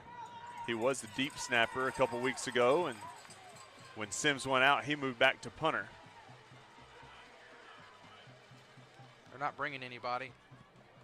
Nice punt. Man, we need a turnover. Good tackle that time by the Tigers. A group of them down there, and they weren't even in a that was a great punt. It was a great punt, and Shiloh didn't even try to attack the punt. I thought they were going to set up maybe a good blocking scheme. Prairie Grove got down there, they had 5-6 guys around the ball. So they'll take over at their 19-yard line. Oh, man. Somewhere we got to find a defensive stop here, Ryan. Somehow, some way, turnovers. We need something to happen to get some momentum in this game. Going down 3 scores to Shiloh will be a tall mountain to climb. Oh, intercepted. There he goes. Miller. That's Miller. Go, Miller. And that was what we needed right there, Ryan. We talked about it. Had to have a turnover, and we got it. Big turnover right here, Ryan. If you see here, if you look at it right here, Ryan, Wisdom, he's searching. He's got a guy downfield. He just kind of underthrows, and there's Miller. I mean, he just really underthrew him that time. So a big turnover there for the Tigers, and a much-needed turnover after the Tigers have lost a couple possessions. Puts us in the red zone for the third time tonight. We need to put points on the board this time. 1st and 10, ball at the 19. A lot of movement there by the Tigers. Yeah, I don't think we're completely set. Yeah, we're going to have to get a false start. Joining us in the press box, an absolute broadcast legend, Alex. Nacho Man. Gosh, Alex, it's so good to see you. And you he gets better looking every year, yeah, doesn't he? He does. He was a funny-looking kid, I thought, but he Oh. really matured into a great-looking young man. And he runs a business, Yeah. David's Roofing. That beard, every one of us is jealous of that beard. I can't grow one. I remember when he just had nacho cheese there for years. He brings the Skittles in. He's welcomed home with that. Here is the give. That's Wetzel. Boy, Wetzel was wrapped up pretty quick. He gets back to the original line of scrimmage. He was wrapped up at number 22. That's Noah DeGenarte, 5'11", 210, running back and defensive linebacker for Shiloh.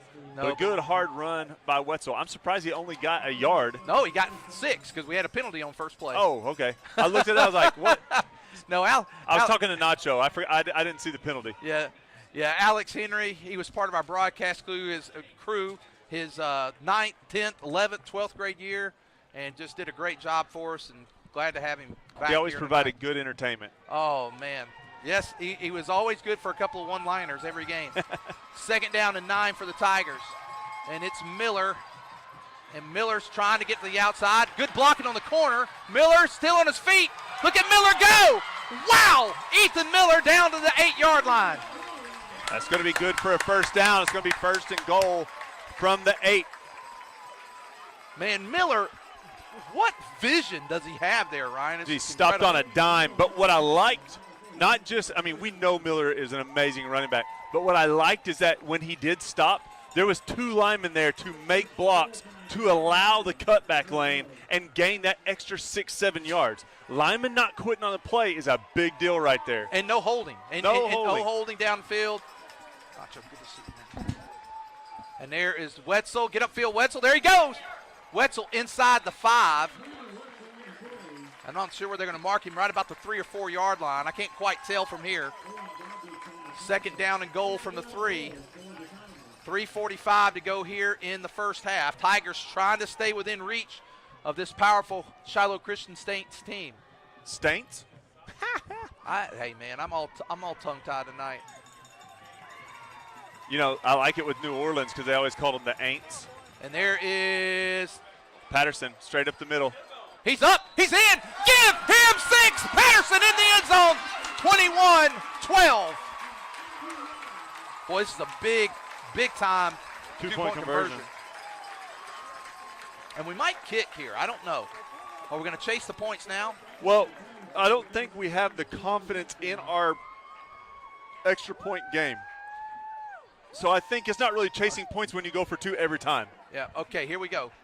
3:24, 21-12, another touchdown sponsor of PG Telco. And it is Miller. Miller, can he do it? He gets in there, Ethan Miller, and it's 21-14. The Tigers take advantage of the turnover. Back in this thing. We'll be back after this.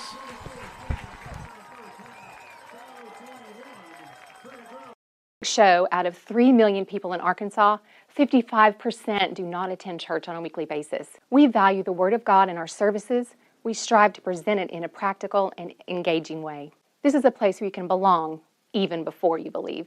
We will accept you as you are, but we will give you the practical steps to encourage and develop you on your pathway to Christ. We are here for you every step of the way. We'll save a seat.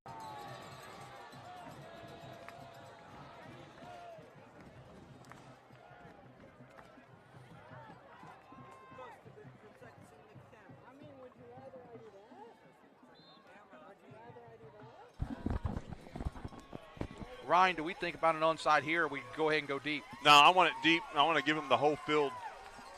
With 3:24, I agree with you.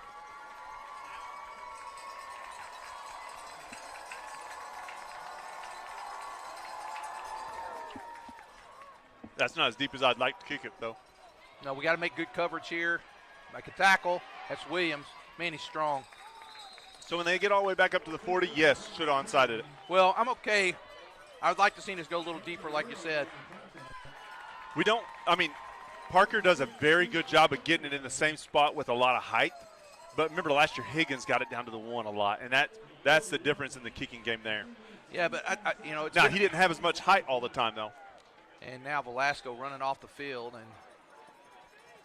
now here is the give to Williams.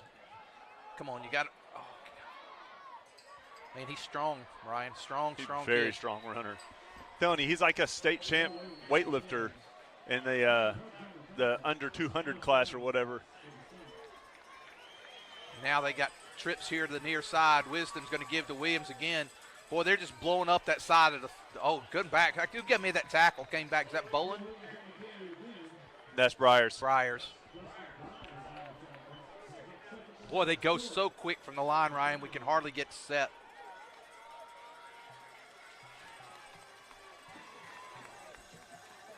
Wisdom on a keeper. He's got a lot of room. There he goes. Got blocking downfield. And Hubs Hubs is able gets to him get him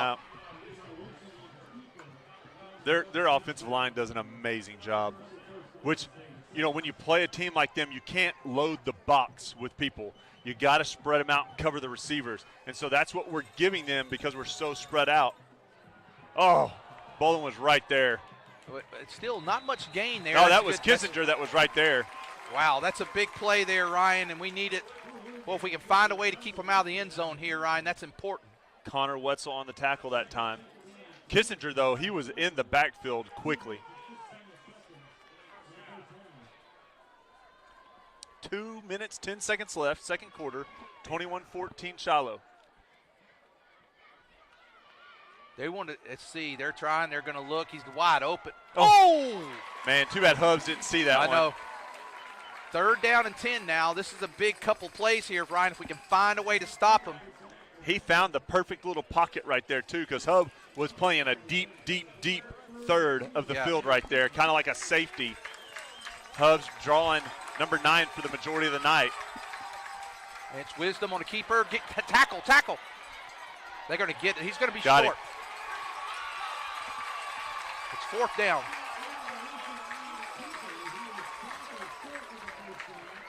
Do you think about using a timeout here, Ryan, if you're Prairie Grove? You got to try to get back a possession. You could. But they got 3 timeouts left if they wanted to use them. Yep. I don't know. You're right. You probably could use them. Get that extra possession. Big play here. Can the Tigers stop? It's loud here in the stadium. And there's a keeper by Wisdom. Get him back there. Good blocking. Oh, nice. I don't think he got it. I don't think he got it. We stopped him. Oh, yes. Big so the play. timeout would have been good. But we still got 1:16 left. The Tigers need, if they can find a way, Ryan, somehow. You don't want to turn it over at this part of the field, and you want to go off of this field with 3 zeros on the clock. You don't want to give them a second.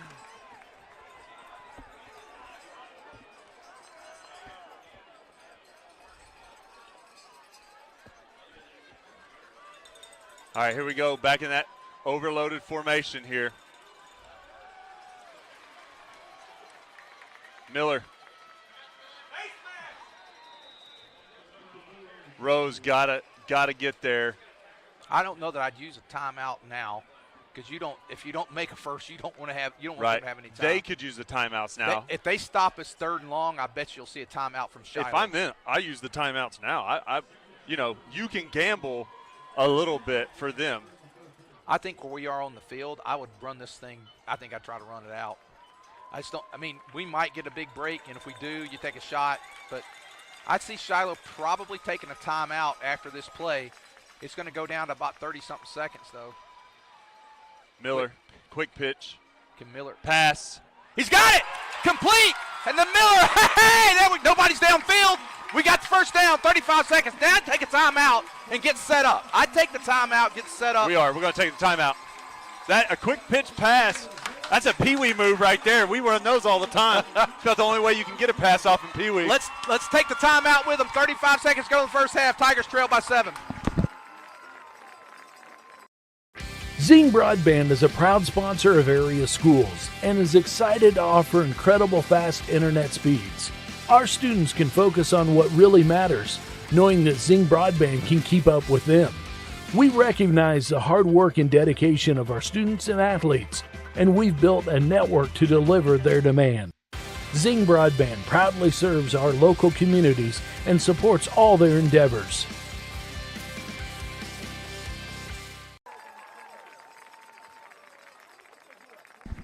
We're back with you. Been an entertaining first half. And Ryan, we need to be smart here. Again, I'm okay with running Miller again, trying to get a break with him. Here's the thing, and you saw this at the end of the Harrison game too, is everybody keys on Miller.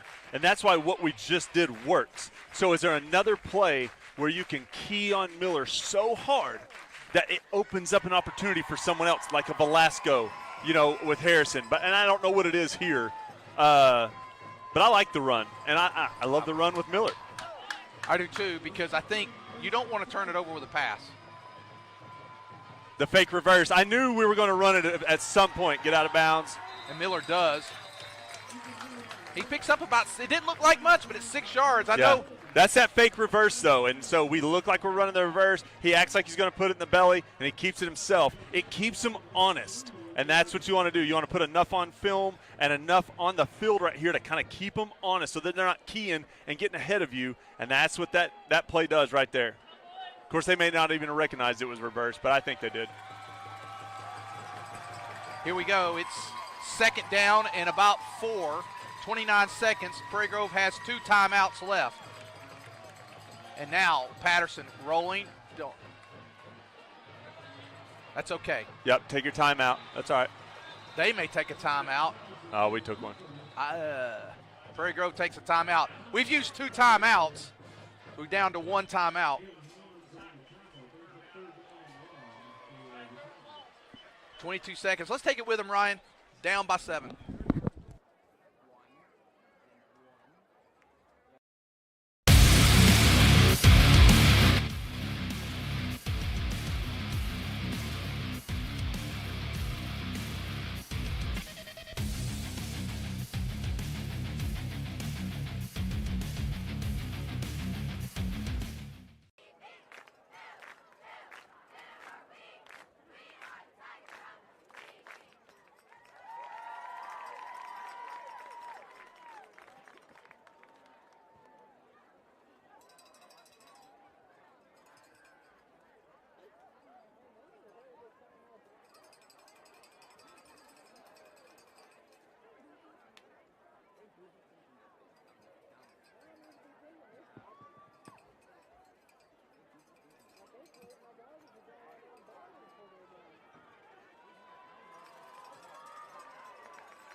All right, we're back with you. 22 seconds, 3rd down and 9 for Prairie Grove. 22 seconds to go first half. Tigers trail by 7. Ryan and I talking off air, trying to keep Shiloh from even getting a play here, Ryan, is important, I believe. And that means you've got to get the first down because they've got timeouts. We're going to empty backfield. They may come. And he throws it up. Velasco's got it! Velasco's got it! Velasco gets down to the 25. Timeout. We got it. Oh, wow. Oh, wow. Wow, Velasco! Oh, that was just like the Harrison play in a way. Patterson threw that off his back foot. Watch the way he throws that. So we go empty backfield. They know it's going to be a run. He fakes the dunk, backs up. He's got so much pressure, he just tosses it. Velasco just manhandles that dude. Well, they could have called offensive pass. Why, because he threw him down first? Does Velasco play basketball? Because if not, he should. I mean, we just throw it up to him every time. Well, that was a big play for the Tigers now. 11 seconds to go. And we don't have any timeouts left now, Ryan. So I think here you have to pass. You got to pass play here. And then if you don't make a touchdown on this and you stop the clock one more time, you could run if you want and try to pop Miller. But you know that's what they're looking for. Yeah. Well, Tigers have battled back. There was a point here, Ryan, it looked like this thing was about to be a boat race. Well, because they scored, 2 consecutive touchdowns. And it was 21-6. And they done it by stealing a possession with an onside, so it got really weird. And we punted. They got the ball with a chance to go up 3 scores. We get the pick by Hubbs. And then a huge fourth down stop. We're going to go fullback out, shotgun. Fullback was still moving. Fullback was still moving. Timeout Shiloh. Oh, good, because the fullback was still moving right there. He went outside. Did they put 2 seconds back on the clock? I would. If they called timeout before, it would be 11 seconds.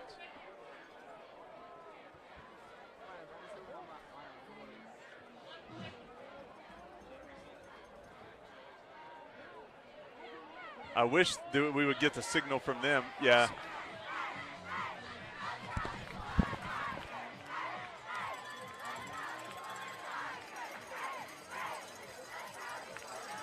All right, so they're going to put the 2 seconds back on the clock to get the 11 seconds. Yep, go back.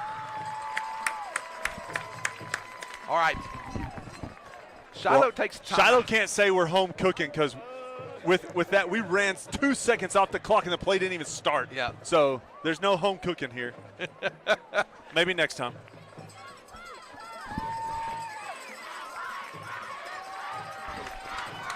All right, so it's first down and 10, Prairie Grove at the 27. Hanging in here tight with the Shiloh Christian Saints and just trying to stay even here, Ryan, the best that we can. Oh, we've done a great job considering the gifts we've given. We've played a heck of a game. We're going to go double split, double up, wing back look. They know if they get a sack, it's over for the half. He's going. He's got a man. He's got it. Give him 6. Wow. Hey! Wow. Hey! There we go. There we go. Oh, yes. Let's look at that again, Ryan. Who was that? Well, you look in the setup. We have Velasco out wide. That right there is going to be Connor Hubbs, but then they switch as they run down the field. Velasco takes the middle of the field, and that's Velasco. And he gets it. It's 4 seconds to go here in the first half. That's about a 35 or 40-yard touchdown? It was, no, I think we were at the 27, right? 27, yeah. All right. I'm padding stats. All right, 21-20. Tigers going for 2, trying to get the lead here before the half. It's a give. It is Miller. He's in with 4 seconds to go in the first half. Prairie Grove 22, Shiloh 21. Another touchdown sponsored by PG Telco. And we only left 4 seconds, which is perfect timing. What you got to do here, though, Ryan, you want a return. I squibbed this dude. Squib this thing. You want one of these up guys to get a return. I squibbed this dude.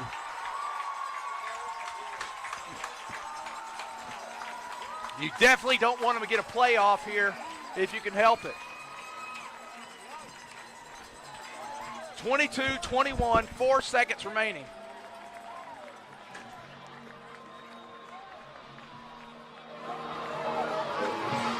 Wow.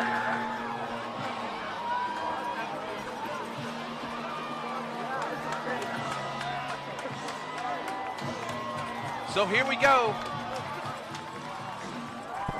Ryan, we need to be really smart here. You want some clock to run off. You hope they don't get a play. Squib this dude. Squib it. And this is a soccer guy. He should be able to roll this dude all over the place. Oh, it's going to go out of bounds. That's not what you want. No. I mean, no return, and you get to put your defense on the field. You got it. You know what you got to do. You got to sit some guys back. Shiloh will not take a knee. I promise you. No. Shiloh, they're going to go deep. You want guys back. You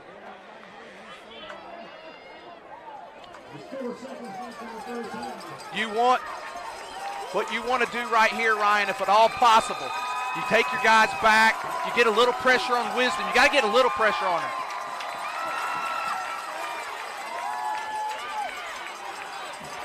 Got him, and that's it. After one half of play, the Prairie Grove Tigers 22, the Shiloh Christian Saints 21. Enjoy halftime, brought to you by David's Roofing and Alex Nacho Man Henry. We'll be back after halftime. Enjoy the halftime festivities. Auto and Farm Supply is an independently owned and operated CarQuest Auto Parts store, a family-owned mom-and-pop business that's been servicing this community since 1983. They can source auto parts from CarQuest and Advanced Auto Warehouses, receiving shipments 5 nights a week. For all your auto parts needs, or if you just want to come down and drink some coffee with the old guys, come see Larry and Karen and the dog Rosie at 119 East Buchanan Street, historic downtown Prairie Grove.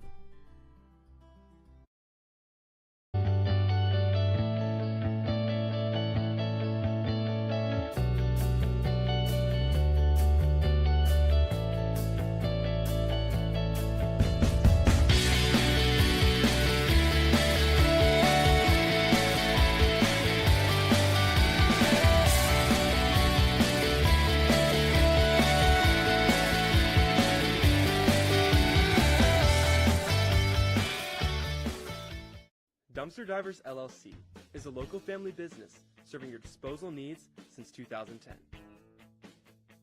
We are licensed haulers providing 15-yard dumpsters with prompt and friendly service. Please call us today for a free quote at 479-966-5878. Please like and share us on Facebook. We look forward to serving you soon. Hi, my name's Jackson, and my family owns Faithful Auto in Farmington, and we love Jesus. Being upfront and honest are part of our core values. You can come see us for your complete auto care. We offer computer diagnostics, brake work, air conditioning service and repair, front end and oil changes. By the way, our computer system uploads your maintenance records to Carfax, so you can take super good care of your car. Have you been in a fender bender? Let us do your collision repair. We're open Monday through Friday, 8 to 5, so call for an appointment. We're proud to support the Prairie Grove Tigers. Go Tigers! Harton Furniture is conveniently located on Highway 62 between Prairie Grove and Farmington. Terry Harton carries staple brands such as Mayo, Best Chair, Ashley, Restonic, and Vaughn Bassett. Terry has over 20 years of experience in the furniture business, and he works hard to keep a well-stocked inventory, but has many more options available through custom orders. So come by and see Terry Harton at Harton's Furniture for all your furniture needs. He'll treat you right.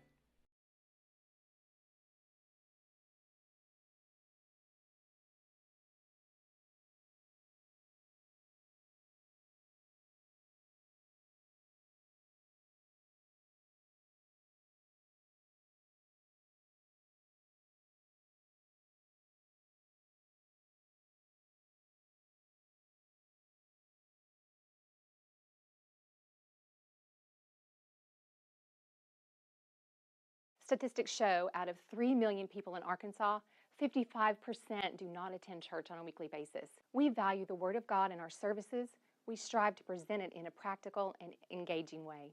This is a place where you can belong even before you believe. We will accept you as you are, but we will give you the practical steps to encourage and develop you on your pathway to Christ. We are here for you every step of the way. We'll save a seat for you. Zing Broadband is a proud sponsor of area schools and is excited to offer incredible fast internet speeds. Our students can focus on what really matters, knowing that Zing Broadband can keep up with them. We recognize the hard work and dedication of our students and athletes, and we've built a network to deliver their demand. Zing Broadband proudly serves our local communities and supports all their endeavors. Kimball Mechanical Systems specializes in installing plumbing, HVAC, and electrical systems in mid to large housing projects, including subdivisions, apartment complexes, and military housing.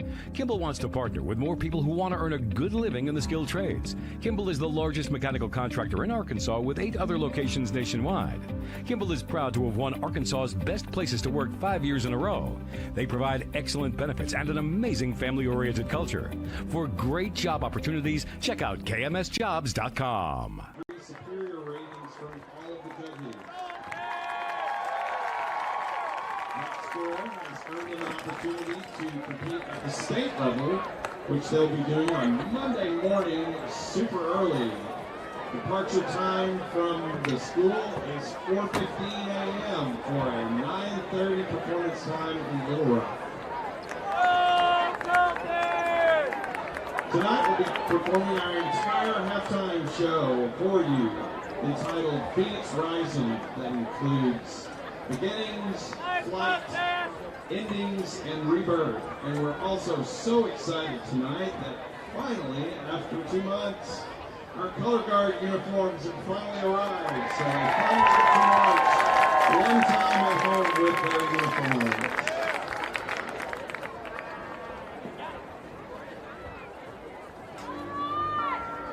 Looks like everything's hooked up. So we are ready to roll. Here is the Prairie Grove High School Marching Band presents Phoenix Rising.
School Tiger Band.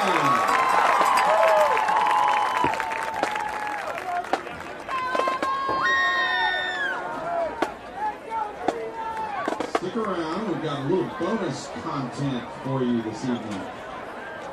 Our color guard has done some amazing work this year, and we'd like to take a second to feature them on the field by themselves. Give us just a second to swap out our flags.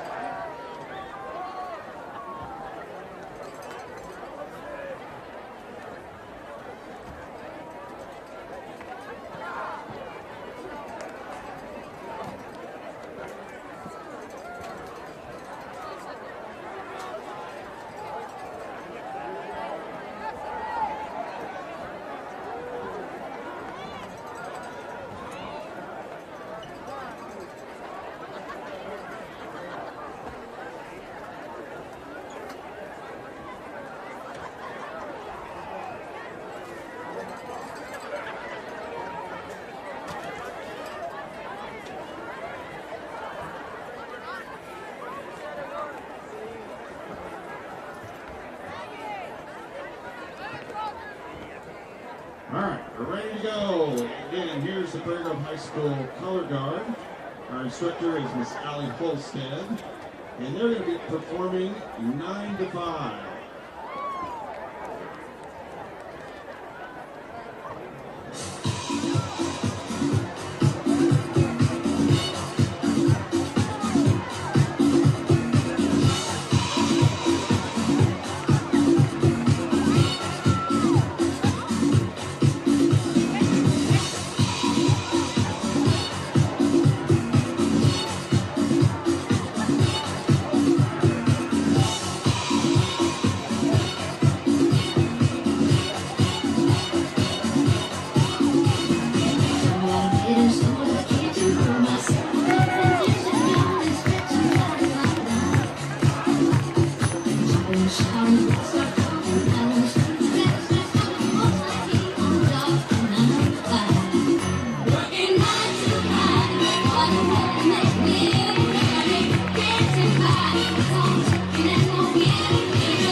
Farm Supply is an independently owned and operated CarQuest Auto Parts store, a family-owned mom-and-pop business that's been servicing this community since 1983. They can source auto parts from CarQuest and Advanced Auto Warehouses, receiving shipments 5 nights a week For all your auto parts needs, or if you just want to come down and drink some coffee with the old guys, come see Larry and Karen and the dog Rosie at 119 East Buchanan Street, historic downtown Prairie Grove.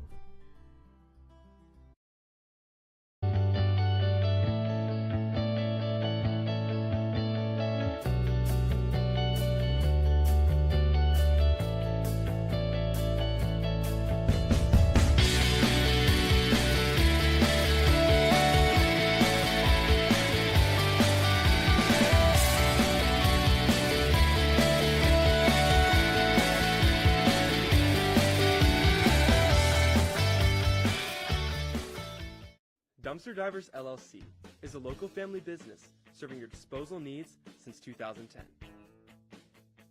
We are licensed haulers providing 15-yard dumpsters with prompt and friendly service. Please call us today for a free quote at 479-966-5878. Please like and share us on Facebook. We look forward to serving you soon.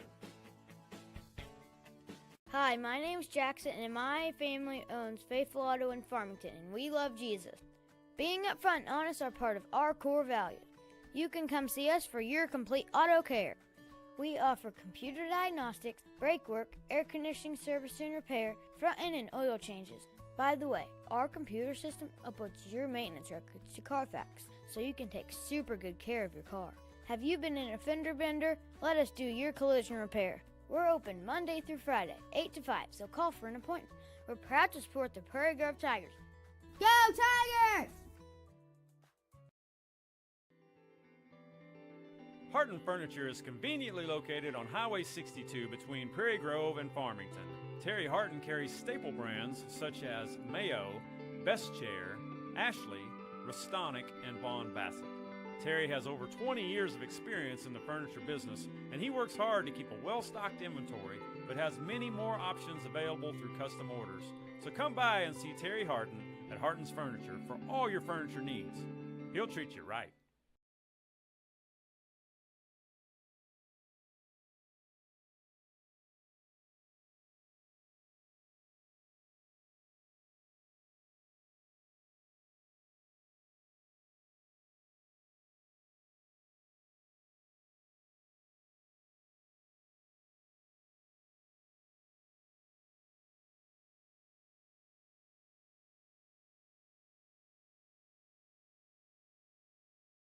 Statistics show out of 3 million people in Arkansas, 55% do not attend church on a weekly basis. We value the Word of God in our services.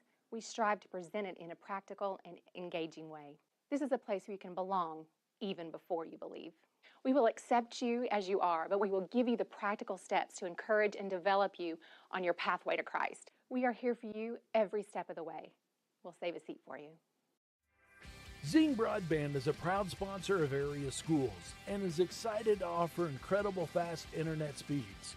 Our students can focus on what really matters, knowing that Zing Broadband can keep up with them. We recognize the hard work and dedication of our students and athletes, and we've built a network to deliver their demand. Zing Broadband proudly serves our local communities and supports all their endeavors. Kimball Mechanical Systems specializes in installing plumbing, HVAC, and electrical systems in mid to large housing projects, including subdivision.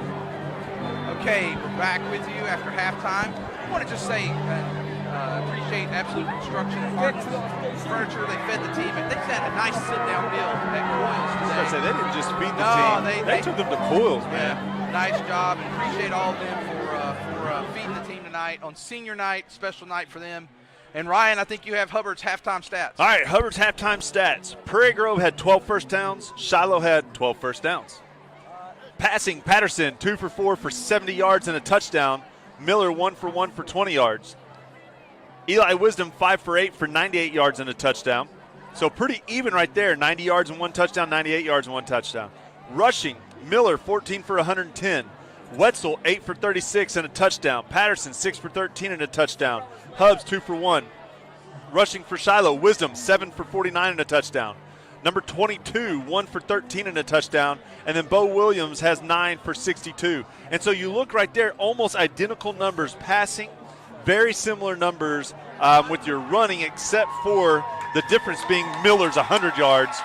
Time of possession is one thing that has been in favor of the Tigers. We're at about 17 minutes to Shiloh's about 7 minutes. And I'm sure they're pretty used to that, Ryan, as far as their games. They score a lot. We're not used. I mean, we've been scoring fast this year for a lot of times. We get Miller or Wetzel on a break. Tonight we've had to be very methodical in the way that we've gone down the field. Here's what I want to say before we start the second half. You have to credit the coaching staff and the players for not folding. For sure. It's 21-6. They got the ball, and I thought we were about to get boat raced because they had the ball. I'm like, they go score, it's going to be 28-6, and coming from three scores down against Shiloh is going to be almost impossible. You had said it. Yeah. And then we get the pick with Hubs, and then the biggest play to me of the game. I know we scored on some big pass plays, but the fourth down stop inside the 15-yard line when we got the ball was to me, the play of the game to really turn this thing into a battle now. It's going to be who gets this ball last, I think, tonight, Ryan. If we can keep pace with them, I expect Shiloh to make some adjustments on defense. I do too. Because I think they're seeing some things that we're doing. I saw some Shiloh parents that I've interacted with, and one of them I was talking to, he said, boy, that made the second half interesting, didn't it? And I was like, yeah. I said, we're all getting our money's worth tonight. Well, there's a kick, and now Parker gets it down there inside the 20. That's number 11 for Shiloh. Oh, he's gone. It's up. I don't think we're going to catch him. Nope, he's going to go all the way. Touchdown, Shiloh. That's Zeke Strong, sophomore, 5'11", 160. You got to, I like the fact we kicked it deep. I have no problem with the kick deep. But when you make that initial hit, you got to wrap up and get some help. You might not be able to bring some of these guys down by yourself. That's okay. But you got to hang on long enough to get some help to bring them down. Shiloh takes the ball and goes all the way down, 27-22. And just like that, Shiloh takes the lead back. But that's okay. We know we can fight back, but the problem is you can't keep giving up those opportunities for you to get ahead and make distance, and that's what you do. Now you're playing from behind. And looks like Shiloh may try to go for two this time. 27-22. You would think they wouldn't chase points yet since they don't need to with a very consistent kicker. Well, I'm going to look for 9. No good. No good. That's a big play, Ryan. Yeah, it is. That's why I'm saying I can't believe they're doing that because they shouldn't go for 2 yet. Because we're not going to hit the 2 every time. Right. So eventually they're going to gain it back if they keep with their 1. So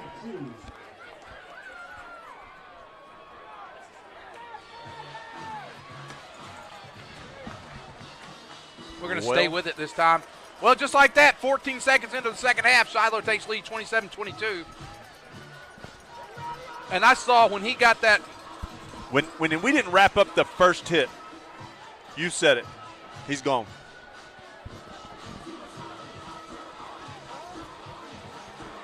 Yeah, you could tell the way we were spread on the field. They had good blocking, and we had a guy. I didn't see who it was. Somebody hit him initially, and that guy's got to hang on just long enough to get that help. Now we got to watch for that onside kick. We can't afford to lose a possession. And, wow, that's a hole right there, too. You better get on it. They got it. No You way. got to get on the ball, guys. And just like that.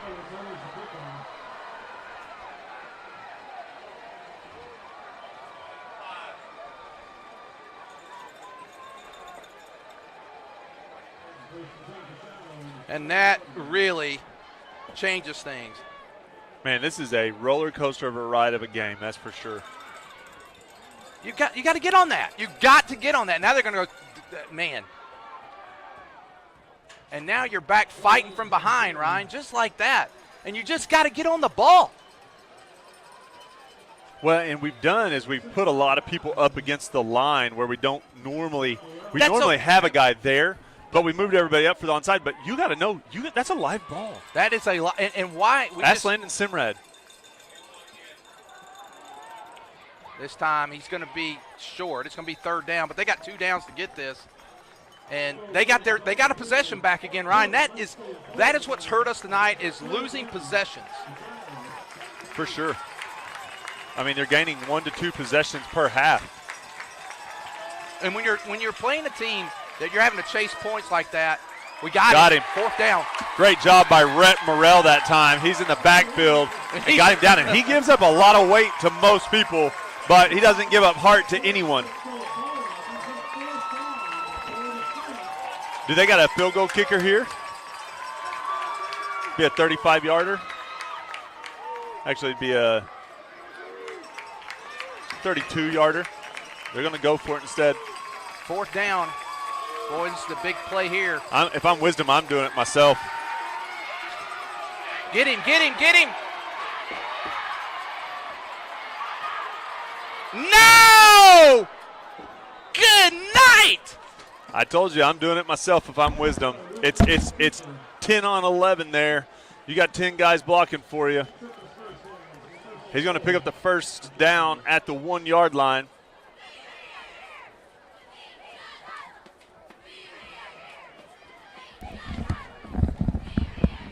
That's a big play, Ryan. We had him. And he easily goes in, and now 33-22. Just like that, within 2 minutes, 2 breakdowns in the kicking game, and the Tigers go down by 11.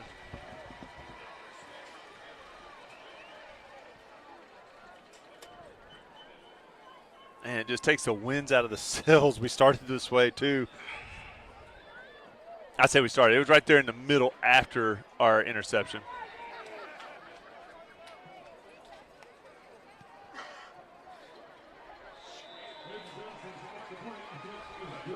And just like that, with 10-11 to go here in the 3rd quarter, Prairie Grove trails 34-22.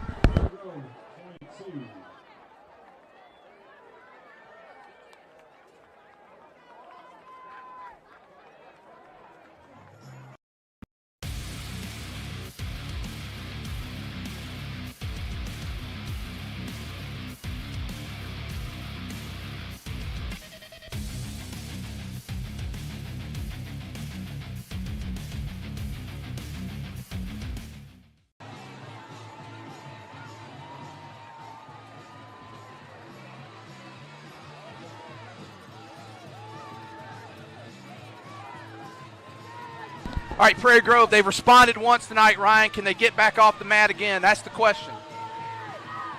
And I think you got to pull this up here. You got to be ready. I think we got to be ready for these possessions that we're losing.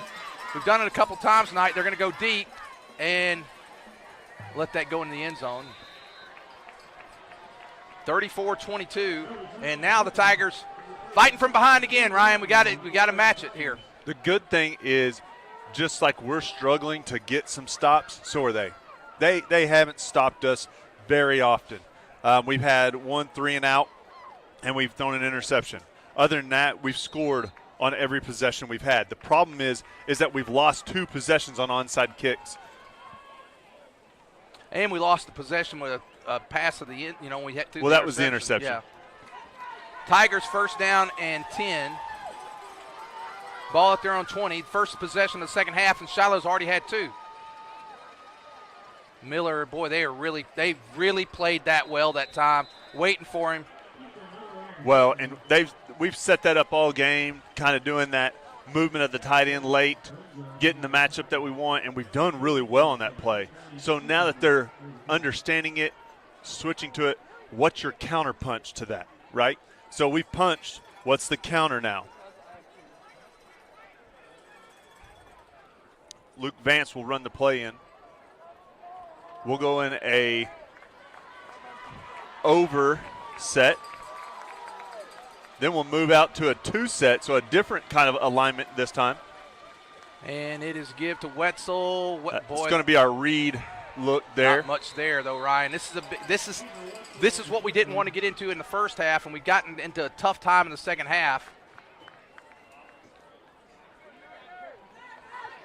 3rd down and 8 now. Big play here for the Tigers because they've and it's a throwing down because you don't want to go for it on 4th down here. So it's, you know, you're thinking throw, which means they're probably bringing a blitzer They know we don't throw well, and most of the time we're throwing off of play action, which I'm 3rd and long. I don't need the play action.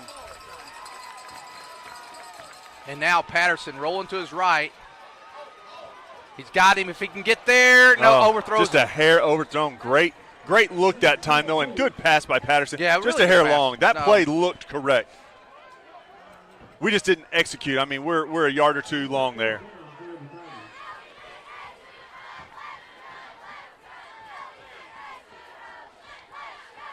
Well, 4th down and 9 now for Prairie Grove.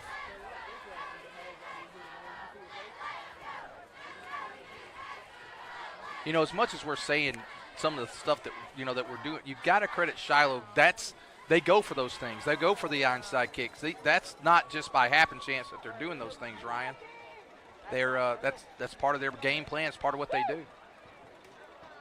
Another high kick, a fair catch called there by number 4 for the Saints. That is Widger. They'll field it at the 43-yard line.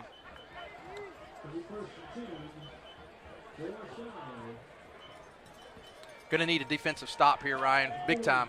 Well, and this is where we were last time, where it felt like the wheels had come off, right? We threw an interception. And we came back strong. We got a touchdown. Yep. Then they onside it. Then we 3-and-out it. We're getting ready to punt, and then all of a sudden we get the interception. And that's a guy, I'll tell you what, that Neal, he's tough. He is. He does a good job. We gave that time, though, because we played a really loose coverage. So, I mean, that's just a read that they get when we're 5 to 10 yards off. And we're got to tackle him. There you go. Good job, guys. Excellent coverage that time by the Tigers. They get him out of bounds at the 45. Gave him 2 yards. I didn't see who was on the tackle that time. It was. I tell you what, we got. They said it was Connor, but Connor wasn't the first one there. Hey, we got those light numbers on the dark jerseys tonight. It's hard to see on the far side of the field. Wisdom's going to take a quarterback draw. Oh man, he's still on his feet. Good job by Wisdom. Yeah, I thought we had him there for a minute, but it was just a block. Honestly, not a soul had a chance there until they got him. They're just going so fast. If you look at that, Ryan, on the far side, we're not even setting. They're not even setting the play or the. And let's see, that's number 28. That is Arellano on the carry, junior. And they're just look. Ryan, watch the far side. They get it set, and okay, they did that time actually, but most of the time they're just getting the yard marker, not even the 10-yard marker set yet. And there he goes again. Good tackle. Good tackle. Let's see who that was up there. Velasco? Yep. Well, it's Velasco.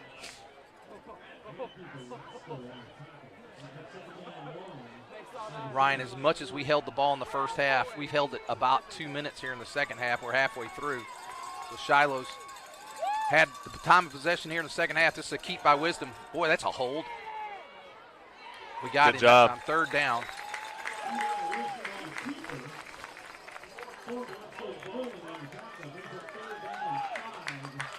All right, big stop here, big down, 3rd and 5. I know it's 4-down territory. They may, if we got a loss here, well, I won't say anything here. They're looking in the end zone, got it. Well, he was wide open. I don't know what Vance was doing over there, but he's sleeping.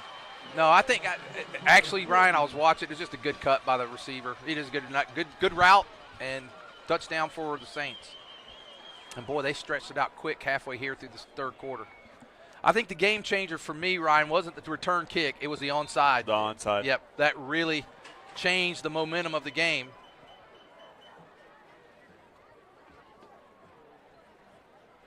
And the extra point is good. With 6:43 to go here in the 3rd, Shiloh stretches lead to 41-22. This is a lot like the Farmington game last week, Ryan, where Farmington was trading blows with them for, a quarter and about 2.5, 3 quarters, and then Shiloh just started pulling away as Farmington made some mistakes last week. Yeah, and that's it. Against a team like this, you can't make mistakes. And we have made mistake after mistake after mistake as far as we got an interception, the 2 onside. You know, I can live with the kickoff return, like you said. I can live with the 3 and outs and a couple punts. It's the onside kicks that are killer and the interception in the end zone that's just rough. Yeah, those are tough. But, again, I as much as we've messed up on the onsides, I do think that that's something Shiloh practices. They execute it well. We should be ready for it. Yeah. But, I mean, you got to credit them. And I think they may be trying to go out for a knockout punch here. They may do it again. They're going to go deep. And it goes into the end zone. So Prairie Grove is going to start again at the 20. So still need Ryan not out of it. We're down 3 scores here, which is again it's going to be tough to climb. But we were down 2 scores before. Yep. And we pulled it off. Yeah. I think we've got to do something here. Need to get in the end zone and get a stop. And I wouldn't be surprised, Ryan, if we can get a score. I wouldn't be surprised if we don't go for an onside kick just because they're starting at the 40 and they've run one back. So we may take that chance. But we got to get in the end zone first. First down and 10 for the Tigers. And, boy, they really came hard last time on the first play whenever we went to Miller. We're running 2 tight end. There's a reverse the other way. Oh, man, 58 just blew that up for Shiloh. 58, that is I almost thought we could have kept that and made quite a few yards.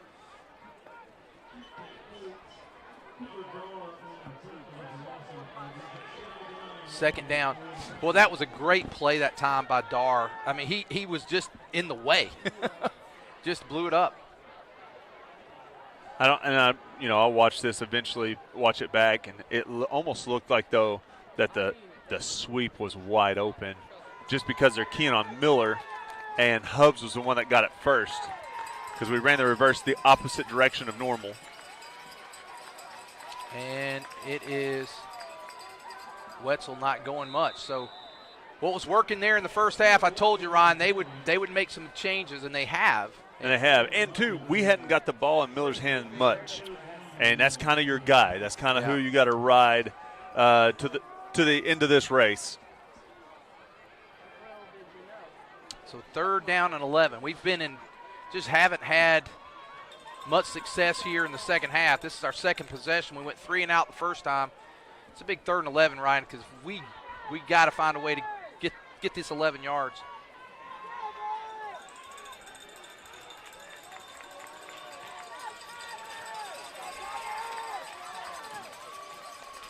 Patterson rolling. He's got a man complete. He might be short. Oh, he got it. They gave it to him. I don't know. It's close. If he's on the 30, he got it. Oh, my goodness. Are you kidding me? I think they'd at least measure. You got to go. Well, you're not going to measure, Ryan. You know that it's got to touch the 30 because we started on the 20. It looks like from here it's touching it, though. If it's touching it, then they'll give it. They should. There's no. If it's touching no reason to measure. Yeah. If it's touching it, it's a first down. If it's not, it's 4th. He's looking at it closely. They want to measure. Why would they measure? You know that if it touches the line, it's probably just to make sure that everybody else is good with it, but. So Prairie Grove, this is the game for sure, Ryan. Yeah. 4th and inches.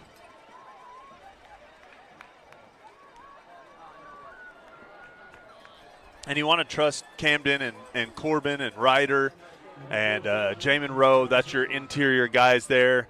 And just run the quarterback and get that inches. But you know Shiloh's going to probably pack a lot of guys in there, which if that's the case, it'd be awesome to get it in. Well, here's what you do here, Ryan. You put a big guy behind Camden and you just push. Right. This is it, though, Ryan. If we don't make it here. If they put everybody in the box, though, this is also another one of those times where you can get Miller to the outside. He started the clock, guys. Oh. Let's see.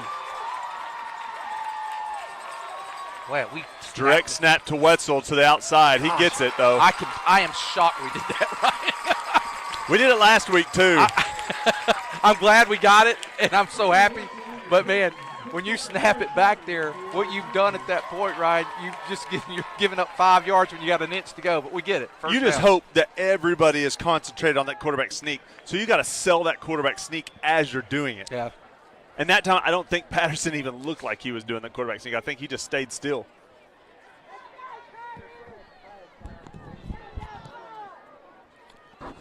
All right, here we go. First down and 10 for the Tigers. Ball at the 31.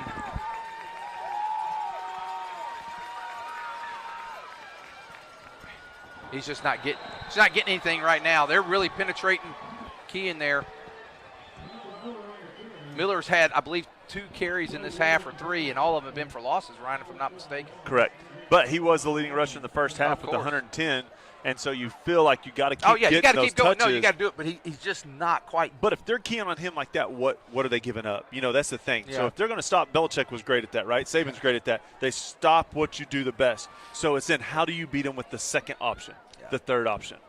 And I think here, the way things are going now, we're probably in the second long. I don't know if you give up on it just yet, Ryan. I think we could still do it with Miller. It's going to be a quick pitch this time. There he is. And he's got that corner. And that helps. That's going to make it third and manageable. Third and long still, though. Hubs is a little gimpy. And that's one thing about playing Shiloh before you end your season, too, is you're getting hit, you know. And I think for both teams you feel that. Yeah. And I think this is probably the second toughest competition of their season. Asher Lynn will come in for Hubs. He does look a little ginger there on one of his ankles or something. Well, we really need him for next week. Not that I'm giving up on this week yet. Well, the beauty is you're in the playoffs no matter what. Right. We moved. Yeah, we moved for sure. Sneaking on third down, I don't know. Must have saw something there. But that's going to back us up 5. Hub's coming back in, so he must be okay. Man, 3rd and 12. 2:36 to go in the third. It's been all Shiloh here in the second half. You know, in here where we were milking clock and taking all the time, like you lose that ability now because you need the time to be able to score and score a couple times and be able to get a stop and catch back up. So now it changes a little bit of your rhythm. He's got some time, but he's got to square up. He gets it to Wetzel. Wetzel's going to go down quick. I still think. I like the play. I wish it would have been on the other shoulder. I think it's going to be 4th and about. Ooh, wow.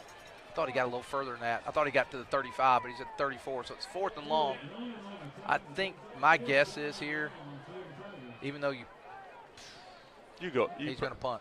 Sorry to say, you go for it if you're just trying to win, but you got to think another thing in play here. Well, not really. It's not. No, it's not in play. No, the playoff points aren't in. They're not playing a loss. No.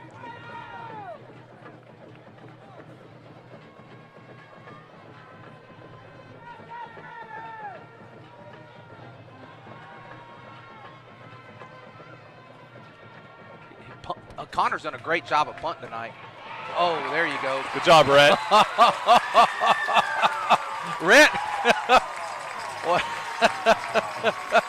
Look at this, Ryan, on the replay. He met him. Yeah, he was trying to get, he almost trying to catch him. Could catch him right and get a turnover. And there he goes. All right, defense needs to stand up. It's not insurmountable at this point. We still got time, Ryan, but and you can make it interesting. Get a stop, get a turnover. If I was him, I'd ground and pound here. They're going to go back to the air. They go over there to 4. That's Widger. And Widger, he's fast. Well, and they see that we only got one guy over there. And so we're trying to bring some safety help and outside linebacker help, but it takes a while for them to get out of there. Look at the adjustments that they've made here in the second half, Ryan, offensively and defensively. Defensively, they're really keying in on Miller, and they've done that play right there about 4 times here in the second half. That same exact deal. Now they're coming over to this little screen pass. And wow, what a call. Look at the block downfield by 22. 22 for them did a nice job blocking. He did. Man. First down for Shiloh.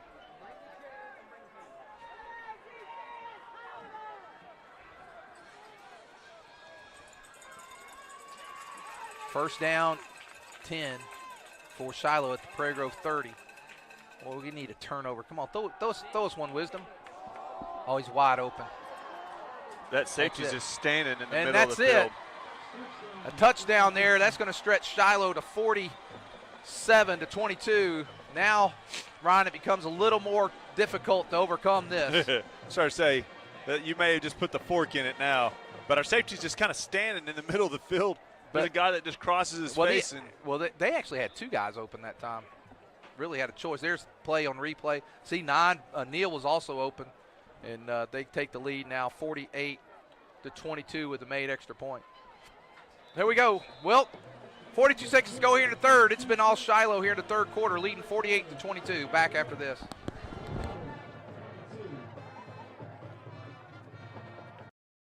Zing Broadband is a proud sponsor of area schools and is excited to offer incredible fast internet speeds. Our students can focus on what really matters, knowing that Zing Broadband can keep up with them. We recognize the hard work and dedication of our students and athletes, and we've built a network to deliver their demand. Zing Broadband proudly serves our local communities and supports all their endeavors. Well, Ryan, the thing in the second half, if you think about it, just the breakdowns that we've had, and it happens against good teams. They get the kickoff return, they get the onside kick, and then two stops. The first was a 3 and out, and just became difficult. They're going to try to punch it right there. Let's see if we can get a little return out of this. It looked like that guy had never touched a ball before. He didn't know where to go or what to do. It's all right, though. Hey, he caught it, though. And we didn't get an onside, and so we got the ball. 38 seconds to go here in the third. Let's not give up. Let's keep pushing.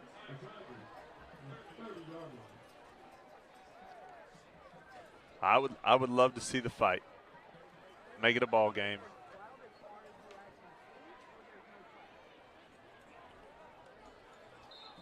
And like I said, very similar to Farmington's game last week, Ryan. Very, very similar to how they played Shiloh. They did a very good job to adjust at halftime.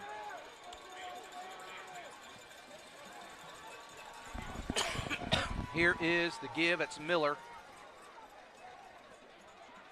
Nowhere. Yeah, they've really keyed in on Miller here in the second half. He picked up. That was Hubs. Was it Hubs? Yeah, it was a wing-back 49 sweep. Oh, okay, I missed that. One of the things you got to think about here, Ryan, is you've got a tough team here in Shiloh. You know, you got to think position in the playoffs. You got to think a little bit of like, okay, let's take one or two more shots at it, and then you got to preserve some guys for next week. We're going to go to the fourth. We'll go to the fourth quarter. Shiloh leading by 26.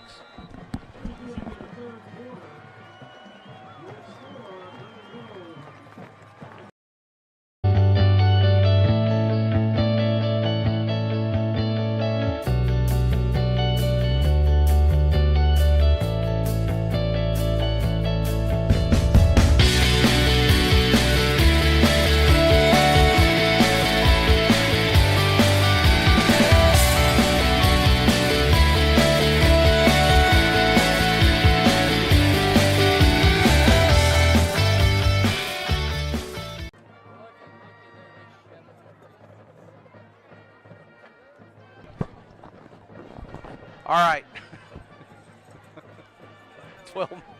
12 minutes to go, fourth quarter about to start. And we're kind of in that position, and you had said this. It's either now, fight like crazy, right, here on this possession, and see what you get out of it. And then you start adjusting. Do you want to think about next week? Do you want to think about the playoffs? Do you want to rest some guys for that? I know we've got some battered and bruised. Fight like crazy this one. See what we can do. But you get too far in the game where it becomes kind of a statistical anomaly for you to win. when that's the case and it's not changing your playoff position really, do what's best for your team, not what your pride says. Yeah. I think you fight here. I think you fight here. One more round here, see where you can go. Boy, Miller's fighting. Yeah, and there's a flag. Yeah, I think may not have been, but it looked like someone threw a flag in. Okay, it may have been a towel. So 3rd down and let's call it a long 6. I don't want to say 7. We'll say a long 6.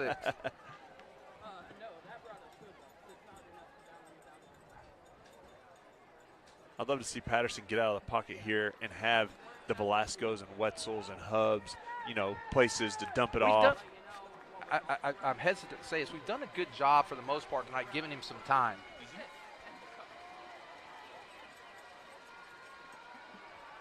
Looks like a direct run. Just a straight run.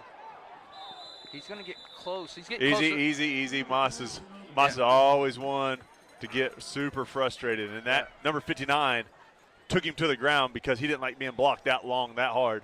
Yeah, and so Prairie Grove's close enough to go for it on this 4th and short. So is this a second possession in a row that this has been there? I think so, and so they may measure this. It's going to be close. I think we're short, but it's close.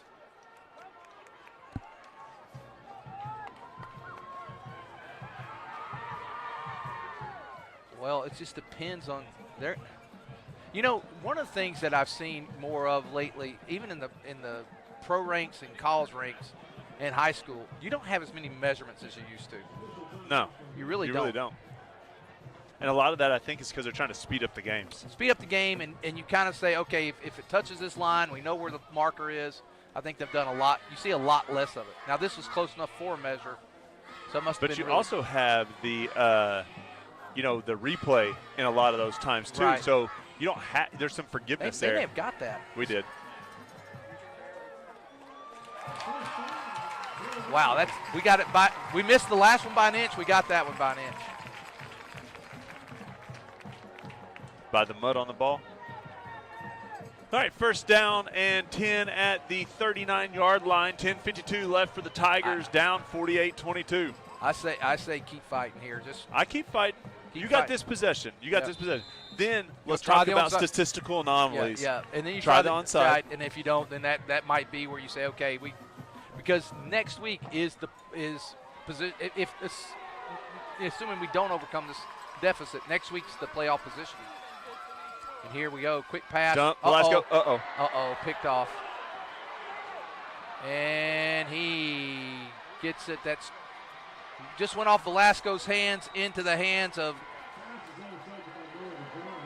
the Jarnett, and that's probably going to do it, Ryan, with 10:24 left. I would have loved to have seen a pump on that tight end dump and then give it to him. That way you can clear traffic just a hair. Yeah. Or pump someone else on a quick pass. Really, what I saw last week and what I wanted is we pumped that tight end dump, and the running back in the up position is wide open going down the field, and that's usually Miller. That wasn't a bad play there. I thought it was pretty. I mean, just went off his hands a little bit, just off a little bit on the pass. Not bad. No. And it goes off, and now Shiloh with the ball at Prairie Grove 30. The question is, Coach Absher took a timeout. He's going to talk to his team. That's just I think it's good coaching there, just to calm them down, say, hey, look, guys, put up a good fight tonight. And, the question is here, what's he going to – man, next week, Prairie Grove. What's interesting, though, Ryan, is next week – I don't know what the score of the Farmington game is. I ought to get somebody to look that up. But I assume they're playing – are they playing Pea Ridge tonight? I believe they're playing Pea Ridge tonight for their senior night.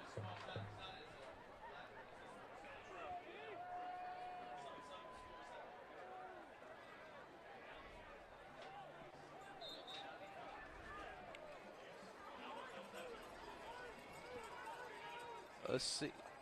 So Keith Boston just said 49-4. Wow, they sacked Wisdom.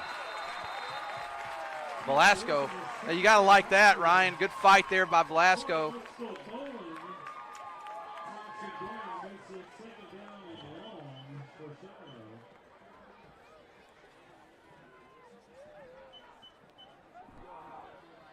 That's a big loss in the play. They lose about, oh gosh, Ryan, about 7 yards on that. maybe 8. Second down. Farmington is up on Pea Ridge big, so it's down to that game probably, unless there's some kind of miracle here, Ryan. They moved. Why couldn't y'all been doing this earlier tonight? They're trying to get cute here at the end. Yeah. Well, they're also thinking, they're thinking mercy rule. They're thinking a way to. Well, and they can run this clock a lot easier with motion. Like, it messes with their offense to not move fast. Yeah, because that's what they do all day. So the more motion they can do, the time that they can run.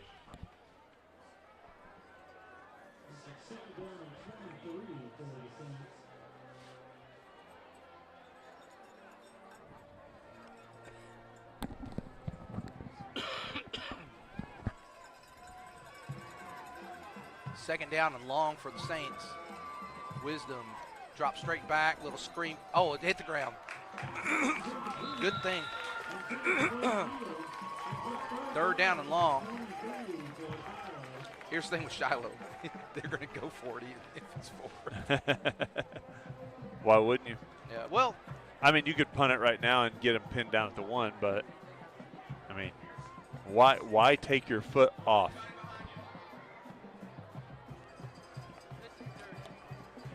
Third down, about 23 to go here, and Wisdom throws complete. Good job by Vance right there. That's Carter Holman, and Vance gets him out. So it's going to be 4th down and about 11. If they got a field goal kicker, they ought to see it. They're averaging 54 in conference play, Ryan. 4th down, 11. They are going to go quick. He squares up, he throws. He got it. He's over the 20. And that's going to give him the first down. They're going to take Hubbs out. Put in Braxton Brashears maybe. Nope, they're going to take out Patterson. And that's probably a good idea. I think so too. Of course, we say that, and then Ryder comes in.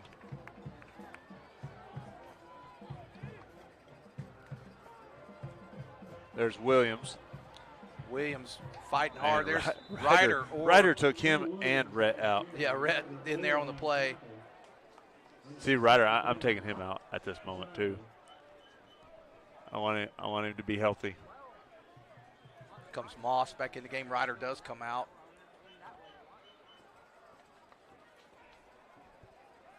And Neal's wide open there, and he stays up in touchdown.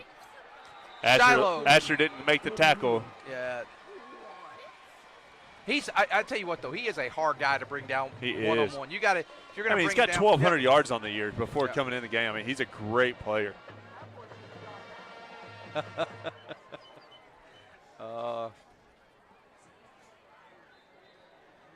Well, Shiloh going the extra point here is Benson. It's up, and it looks like it's going to be good.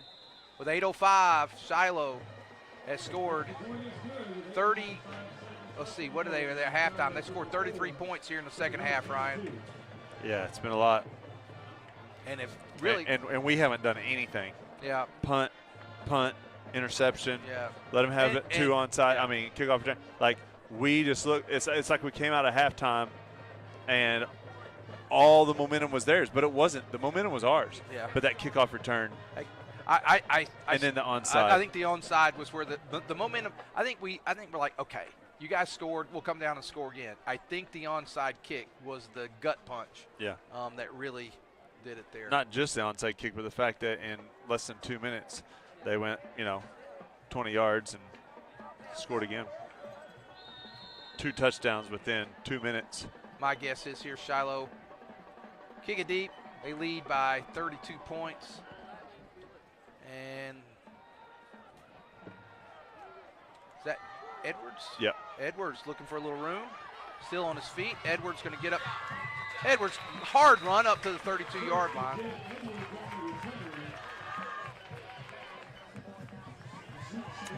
First O still in. The other thought process is to be the best, you got to beat the best, so you better figure it out. Yeah. But you don't want to go into next week and the playoffs. No, you got battered and bruised. I think here you play smart, keep the fight. You got pride. You know, you have some pride left. Shiloh's still got their guys in, their starters, as do we. There's Wetzel on a sweep. There goes Wetzel. Nice hard run by Connor.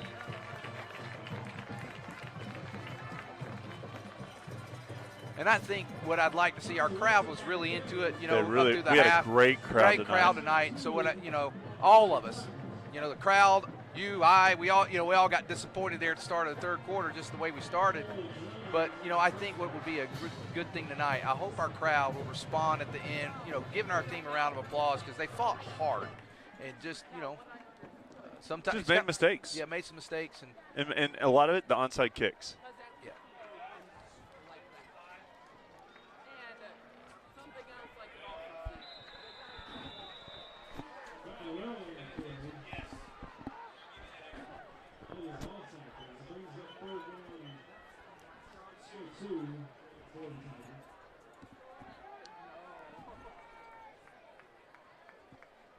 So 3rd down and 2 for the Tigers, and 6:50.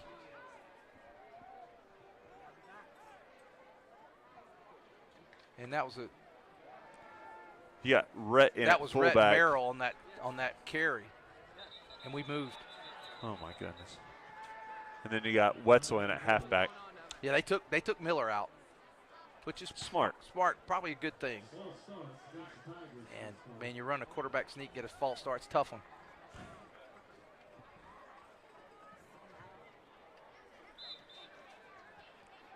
I kind of figured tonight, Ryan, going into the game and seeing how Shiloh, you know, what their average score was, I figured they might get here to, you know, right about this area. But I thought we'd run with them.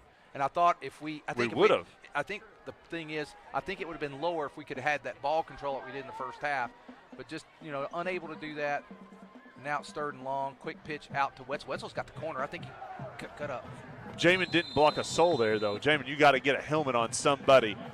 Yeah. See, there's a Wetzel's not feeling good, and he's one of your hardest runners.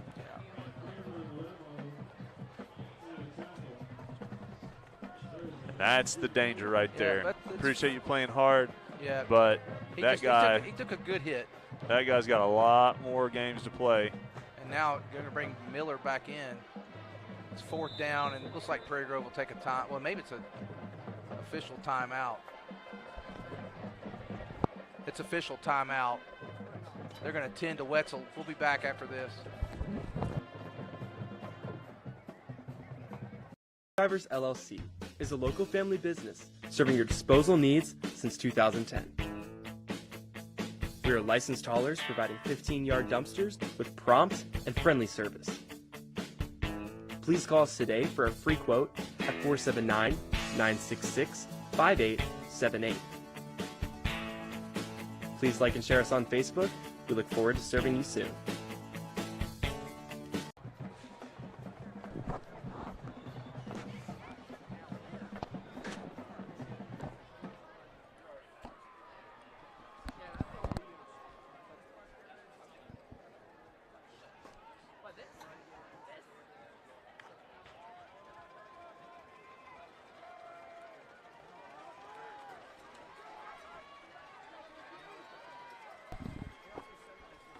Miller.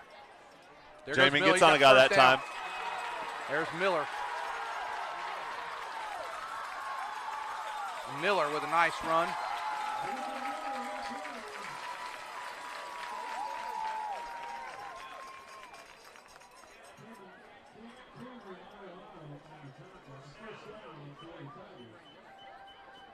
I take a shot at the end zone right here.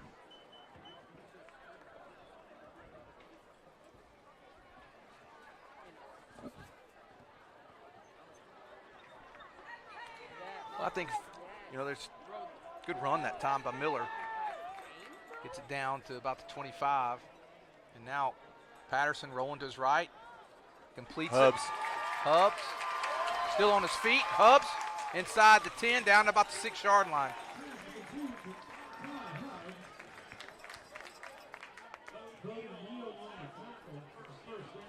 So Neal makes a tackle. The Tigers inside the 10, 1st and goal. And this has been our deepest penetration here in the second half. Well, yeah, we hadn't done nothing in the second half. So this is the first real drive we put together. It looks good too. This is what we were seeing in the first half. For real.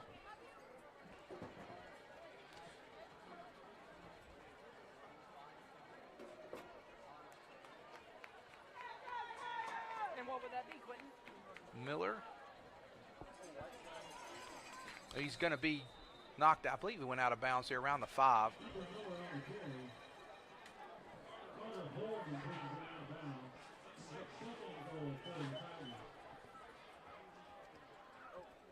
We're going to put Wetzel back in.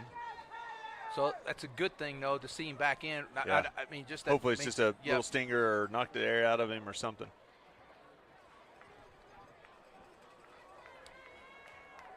So yeah, literally after you were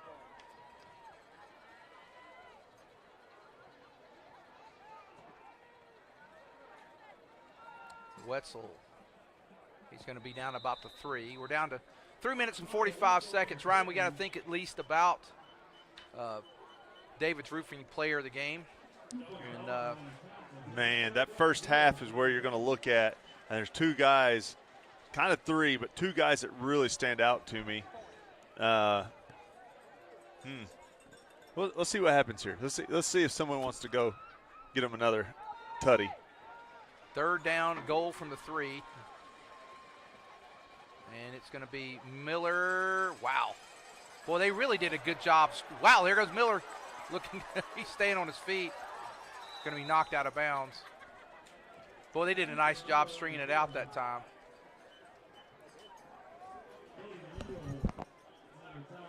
Neal on the tackle. It's 4th down. 55-22. Shiloh's going to move to the number 1 seed. They'll win the conference with this victory. Prairie Grove will be battling for the 2 seed next week as we travel for the battle. And I've almost forgot, Ryan, next week, and I'll talk about it after this. There's something big happening next week, and we've been so into our game here tonight, I haven't taken the opportunity to talk about it, so I will after this play. 4th and goal, ball Prairie, or at the Shiloh 6. Patterson's rolling, he throws, complete, he's short. And they keep him out. Oh, unnecessary roughness a little bit there, but and that'll do it.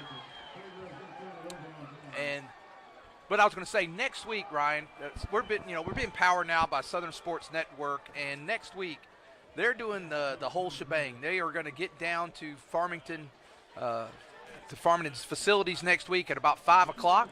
They're going to do like a game day atmosphere like you see, and they're going to have some guest pickers. They're going to do some history of the rivalry and That'd be cool. Interviewing coaches and various folks, and going to be a great thing next week. It starts at 5 o'clock, and it's not just on us. They have their app. It'll be on their app, and I'm going to get the name of that here in just a moment. And there's a carry, good hard run there by number 28. That's Arellano. It's Southern Sports Network app. That's what it'll be on, as well as our normal YouTube. It'll be on there as well. But they're also going to have a commemorative ball for the Battle of Highway 62. Winner gets the ball. It'll be a really nice thing next week. And that's a cool touch. Yeah, it's a really nice job by these guys, and he's got some room. Ooh. Nice hit that time. Is that David Stevens? It is. David Stevens with the big hit to get him out of bounds that time. And now they're just running the ball. We've got some second. I think we got a lot of second teamers in there now, Ryan. We got some. Oh yeah, I mean, because Asher Lynn. Yeah. So we're getting guys out. Braxton Brashear's in. Dalton Hudgens is in. And Ward. Yeah, and that's smart with 2 minutes and 14 seconds. Richie, Michael Ewer comes in. So next week, Ryan, with the Battle of Highway 62, big game now with us both being back in conference together, which is the first time we've been back in conference. I think Farmington moved in 2014. So yeah, it's been a long time. It's been, and they're playing for a chance to get 3rd instead of 4th in the conference. Yeah. We're playing for a chance to get 2nd instead of 4th in the conference, right. Maybe even 3rd. And so there's still a lot to play for next week. And the pride of the Battle of Highway 62, back in conference, both of us in the 5A together now. Yeah, it's at the end of the year rather than the beginning, so the talking season's going to be a whole lot longer. I know even the time frame won't allow it. The talking season does get longer. All basketball season. And it looks like Shiloh just going to hand it here to Arellano. And got to tackle and got to wrap up, guys. Just keep him in bounds. There you go. Good job. I think that's Lance. Yeah. Well, we want to thank our crew tonight. Got Lark. Was Q here tonight? Q's up. And Cameron. And, of course, Tristan holding the producing down. Looking forward to next week. Going to be, I'm That's telling cool. you, That's cool. It's going to be a really nice thing. So I encourage all who are watching tonight online to follow that next week. It'll be a really, they got a new back end, number 13. That is Jackson. And Jackson runs hard. And we'll probably get one or two more plays back in. Shiloh pretty much taking the foot off the pedal as well. Just going to run it out. And, again, I want to thank Brandon Bannon, Coach John Elder for last week, standing in while we were out, Ryan. And you want my David's Roofing player of the game? I think after this. You ready for that? As soon as this tackle's made. Come on. Oh, good. There's a penalty. Good. Come on back. Come on back. Yeah. So I'm going to cop out here because it is a loss. And it's hard for me to call out one person in a loss, even when they had heck of a game. But we have 17 seniors on senior night that have really played a lot as sophomores. They were the depth. They were the guys that fit in places that we had holes in that senior class. And there wasn't a lot of holes in that senior class. But the sophomores really provided the depth and the help when the injuries started to pile up there in the middle of the season. Then last year, they take over the team pretty much with a small senior class. They've kind of become the leaders of that group with some of the seniors sprinkled in there and really do well in the 4A. And then you look at this year, they'll move up to the 5A with everybody talking about how we couldn't hang in the 5A. And you look at the 17 seniors and what they've done on the field for this year. And they have really put together something to be proud of. And next week they go out with their swan song in the regular season at Farmington, the Battle of Highway 62. And that's going to be, a really cool time for them. And then the first time in the playoffs in 5A, we're making it the first year, and the streak continues. Yeah, and so that's a big deal.